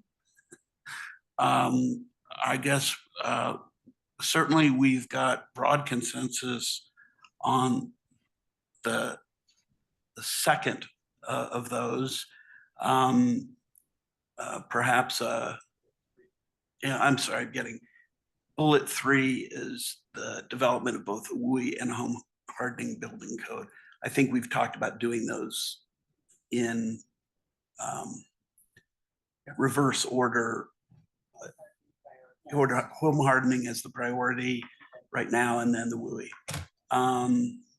And I think the other option, one other thing I wanted to add is I think we've heard enough about public education and on public safety. I think that's really important. A wise fire chief once told me that the best way to get people to pay attention in public education was to get children in schools, particularly elementary schools, a curriculum that has information in it, and they take it home to their parents and they try to convince their parents, which usually can't but agree with them. So things on that, I think staff can do as well. Is there other direction that I've missed or that you'd like to add? So, Councilmember Kern? thank you. So we're going to go ahead and basically take number 2 right away. Have Rob, his team work on that, bring it back. We get this going as quick as possible. And also instruct Kiana and hopefully the fire department will be working with us with the education piece to continue that working and going, and we'll dedicate some resources. But then it would be, as Lisa Ritchie so smartly pointed out, to give staff the time and the resources they need to then investigate the WUI and bring that back. That may not be something that happens in the next month, but it will happen sooner rather than not. Yes? Yeah, I think that's something I'd like to find out from staff, what just what the capacity bandwidth, I don't know whether they need additional resources for that and how that works. I'd want to find that out. And I think, I think getting timelines on some of these is important. Yeah. That's important to build community trust, I think, and to get something done, which we want to do. Councilmember Fahey. Yeah, I agree. What the home hardening needs to be the first thing, high priority, get it done quickly. But in the meantime, we can maintain our current WUI operations, have the cattle and the goats grazing and mowing and things like that, to at least keep it down a little bit while we develop the full scale, long-term WUI code. Other comments? Councilmember Kern, did you have something to add? Okay, you sure? You're biting your lip. Okay. Anyone else? Okay. Does staff have any questions? Is the direction clear? So yeah, I have some clarifying questions. So I am a little confused on the WUI code, what you are asking, expectations on development of a WUI code. If you want more do you want us to bring back more information on if we should develop a WUI code, or come back with more information on what elements might be in a WUI code, or draft a code, start working with the Building Code Board of Appeals on a potential code, and then come back with a draft for review? I'm not clear where you would like that. I think the home hardening code is clear. We'll certainly start working on that as soon as we can and run that through the Building Code Board of Appeals and then through the City Council adoption process. But I would like more direction on the WUI. Okay. I thought what we were getting at was actually, let's hear from council, and I'll say it at the end. Yeah, go ahead. I think instead of focusing on everything, let's focus on the fire hardening first, fast, quick, and put your resources there. And then when that's done, or concurrently as you see fit, look into the WUI and bringing that back. But as an order of operations, we want the home hardening to come back as quickly as humanly possible, and then change your focus to WUI, because our sense is that's just going to take longer and be more complicated. And so we don't want to wait for both things to come back at once or do that first. We just want to do the home hardening first. And then I think let me maybe just try to clarify my request for clarification. I think what I'm hearing is you want a WUI code drafted. I guess I'm trying to understand if you want a WUI code specific to Louisville drafted for consideration, or if you want more information on WUI codes to make that final decision. I personally, I'd like to see a WUI code drafted for Louisville. And you mentioned there's pieces like, identifying the grassland areas or whatever. I think that's what I was hearing from my fellow council members, but correct me if I'm wrong. I don't need more information on the WUI code. I'd like to see a draft of how it would be applicable to Louisville. But again, home hardening priority number 1, WUI coded, draft 2. Is that, I'll know if that's a fair, that's my feeling, but hopefully everyone else is agreeable. Other council members? Hey, Rob, how quickly do you think that you guys can get the hardening put through at least the first processes, just so we can plug this out? I'm kind of hoping soon, and I'm trying to define for us and the public what soon means. Yeah. I think we could definitely try to make it a priority. I'm going to say we definitely have more work than we can handle right now, but if we make this a priority, we have to take it through the Building Code Board of Appeals, and get their input and then draft it. So if we started immediately and took it through all the proper iterations, it would probably be I'm going to say a 4 to 6 month process, to be fair, to get something to second reading and a public hearing. So I'm just gonna ask the impossible, because I kind of like to do that anyway, and today is proof that it can happen. So can we do something in 3 months, not 6? I think what everybody here would really like to see is some defined code put into place, approved by us in its entirety, before the winter. So before there's more things going on. And I know that there are really huge tasks on your plate, and I completely appreciate that, and the tightness of the number of people that you have to work on all of them. But this has been a long-awaited code change that we really need as quick as possible. I would even be willing to bet the board would meet whenever you could have that code ready. Yeah. Right. So if council wants us to make this a priority, we'll certainly draft it as quickly as we can. I mean, I would say certainly, it's hard for us to estimate realistic timeframes at public meetings. But we're happy to, if council directs this to be our highest priority within the department, we will make it the highest priority and run the ordinance as quick as we can. How do my fellow council members feel about that? I would need he's got probably 100 things so for me to say, yes, this is your top priority, I would need to understand what current priority number 1, 2, 3, 4, 5, 6 through 20 are that we're bumping so it's too complicated of a question for me to just answer right now. But I think the point is we put very clearly that we want you to do this as quickly as you can. And so I think it's all kind of coded language, right? It's yeah, I can stop everything I'm doing and just do this. And it's well, hold on. I don't know what that actually means. I may not want you to stop everything you're doing to do this one thing. So I just want to be careful. And I think it's really clear this is important to all of us. And we want this done as quickly as possible. That's as far as I'm willing to go as directing staff. Rob? Mayor, if I might, just for Rob's sake, a couple things to keep in mind is they are down a staff member in the planning department, which Rob has not mentioned. So that is one issue to keep in mind. 2 of the big things they're working on are the comp plan and red tail, both of which take a lot of time. So I'll also add there's a 30-day period after the ordinance is passed before it even takes effect. So there's just things we have to do that are going to get in the way of this.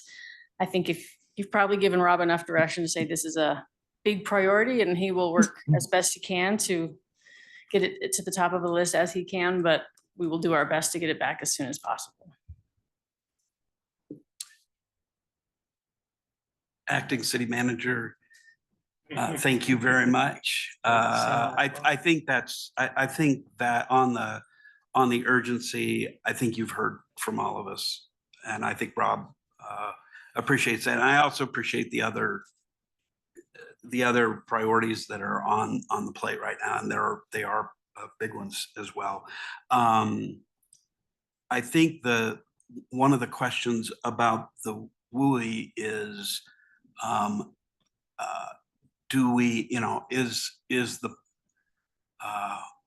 the perfect the enemy of the good? I think was a question that came up early.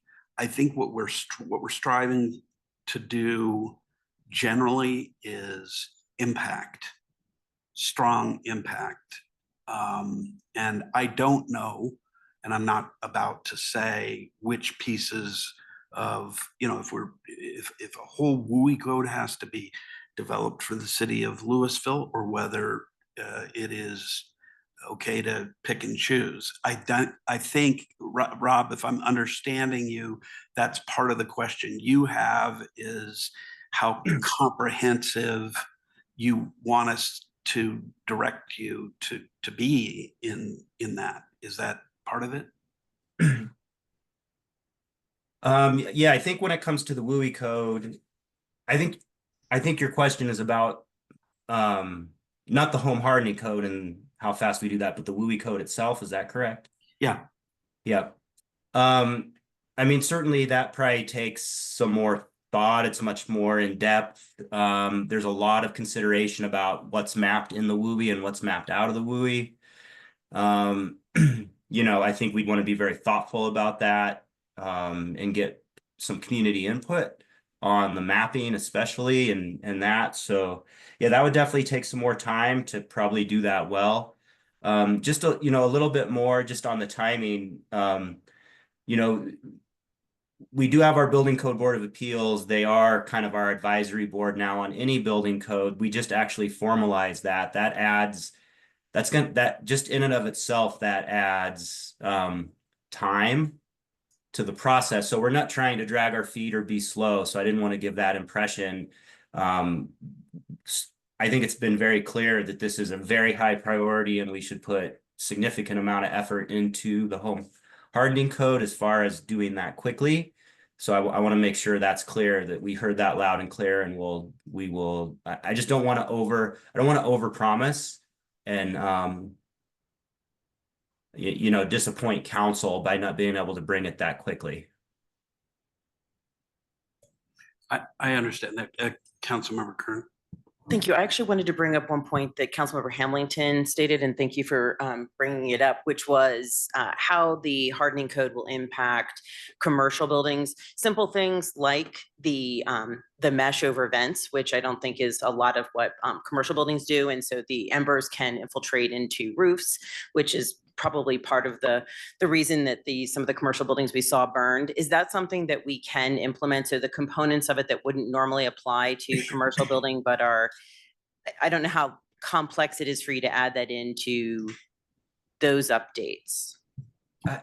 I don't think it's complex to add to the code. I just want, I think it's a policy decision for city council. I know we've had a lot of discussions about, we have ongoing discussions about codes and being business friendly and adding layers of regulation, no matter how small they seem to be. So I just want to make sure that if you want to go the commercial route, if we want to just draft that, or if we want to have some feedback and input from the business community before adding businesses, because we hadn't contemplated adding businesses with this discussion. So I don't know if it was on the business community's radar. So it might be worth maybe separating those and having two code amendments, have the home hardening one. So we don't slow that down, get the home hardening one on the book ASAP. And then maybe we try to engage with the business community about some sensible code amendments that they can adopt as well. I think that's a great suggestion. Yeah, perfect. Thank you for bringing that. That would be the way to do it. Because I think that when we talk about the insurance component of this too, and how codes and how hardening a whole community is what insurance companies are looking at, as we hear from somebody who actually works for them, represents an insurance advising group. And I think the businesses may find that they want this as well, just to help them with their cost perspectives when they learn how this could impact them in a positive way. Thanks for the suggestion. Councilmember Hamilton, your comment about that piece of it, are you comfortable with that? Kind of waiting. No, I'm fine. That's what I suggested originally, so I'm on board with it. Good. Yep, Councilmember Fahey. Yeah, I just have a question, Rob, on the home hardening. Is that including fencing and landscaping around the houses? So Yeah, that's a good question. It definitely includes fencing as we've contemplated it so far, but we would not do defensible space with the home hardening community wide. That was kind of a clear aspect that we wouldn't regulate landscaping, but with council's direction, if you wanted to consider that on in addition, you know, we certainly could do that, but that wasn't part of the fire district's proposal. For my part, I'd like to do that. We can see what the language is going to look like, but this is sort of a, I mean, I would include that amongst the things you're doing. It was one of the reasons why I stopped at the bottom of your language there for that one, because it talked about not doing defensible space, and I think we ought to do that. That's not hard to include either. Right, and I would just add that, and again, I'm not trying to talk anybody out of anything. I just want to make sure everybody has everything under consideration. You know, decorative, sometimes the WUI codes distinguish between decorative landscaping and different types of landscaping that have more flammable properties. So that's just something to consider. I'm not sure if you want a 5-foot hardscape zone. That's probably something we need to get feedback on and really consider, as well as trimming trees within 5 feet and different types of trees. Sorry, there's one other thing my COVID brain is forgetting right now that we probably need to get some feedback on if we're going to do defensible space. Oh, so the other thing I wanted to bring up is, to be fair, if we're going to start regulating landscaping, in order for that to be effective, you have to have an inspection process. And it's different than a building, right? You put on siding, you put on fire resistant siding, it's there. You don't have to go back and re-inspect it every year. If you make a defensible space requirement for that to be effective, you're going to have consistent city inspections to make sure that they install it correctly, but then year after year, that they're not, you know, that debris is not collecting in that 5 feet, that there's not landscaping that's been planted or growing into the 5-foot swath. So it's, I would say if we do that, to be fair, if we're going to do it realistically and effectively, we would, you know, that's going to lead to like a full-time staff member eventually to be effective with that, at least one, I would say. I'm going to withdraw for the that. whole, if we're going to do that for the whole city. I'm going to withdraw that for right now, because I mean, it sounds like that's if we want to add that, we can do it. We shouldn't, this is the perfect being the enemy of the good, I think. But yeah, Councilmember Havner. Yeah, Rob actually stole my thunder because I was going to say exactly what he said, which is I think a lot of these go through the building permit and inspection process, and landscaping would be difficult to tack onto that.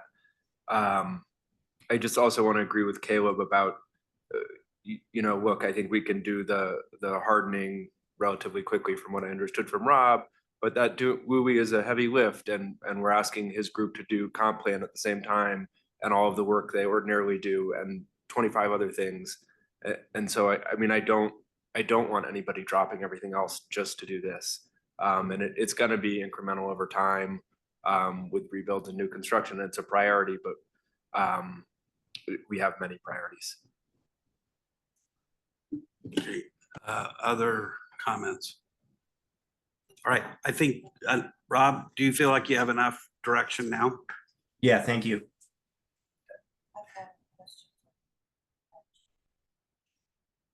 Okay. If I could ask Chief Wilson,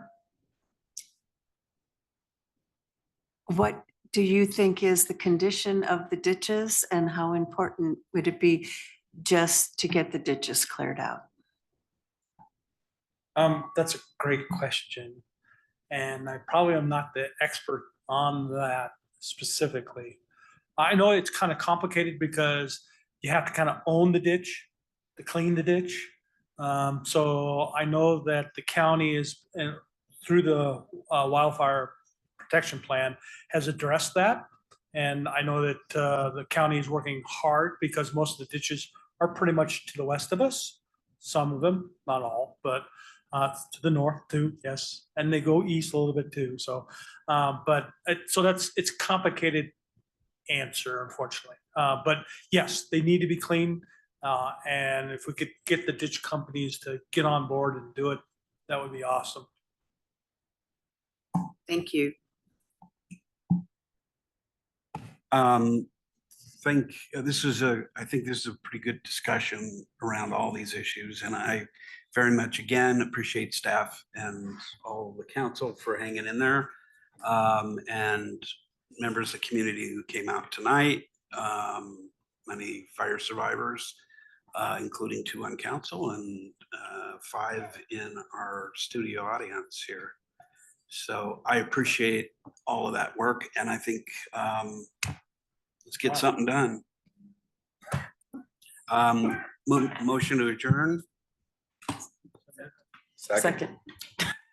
All in favor? Opposed?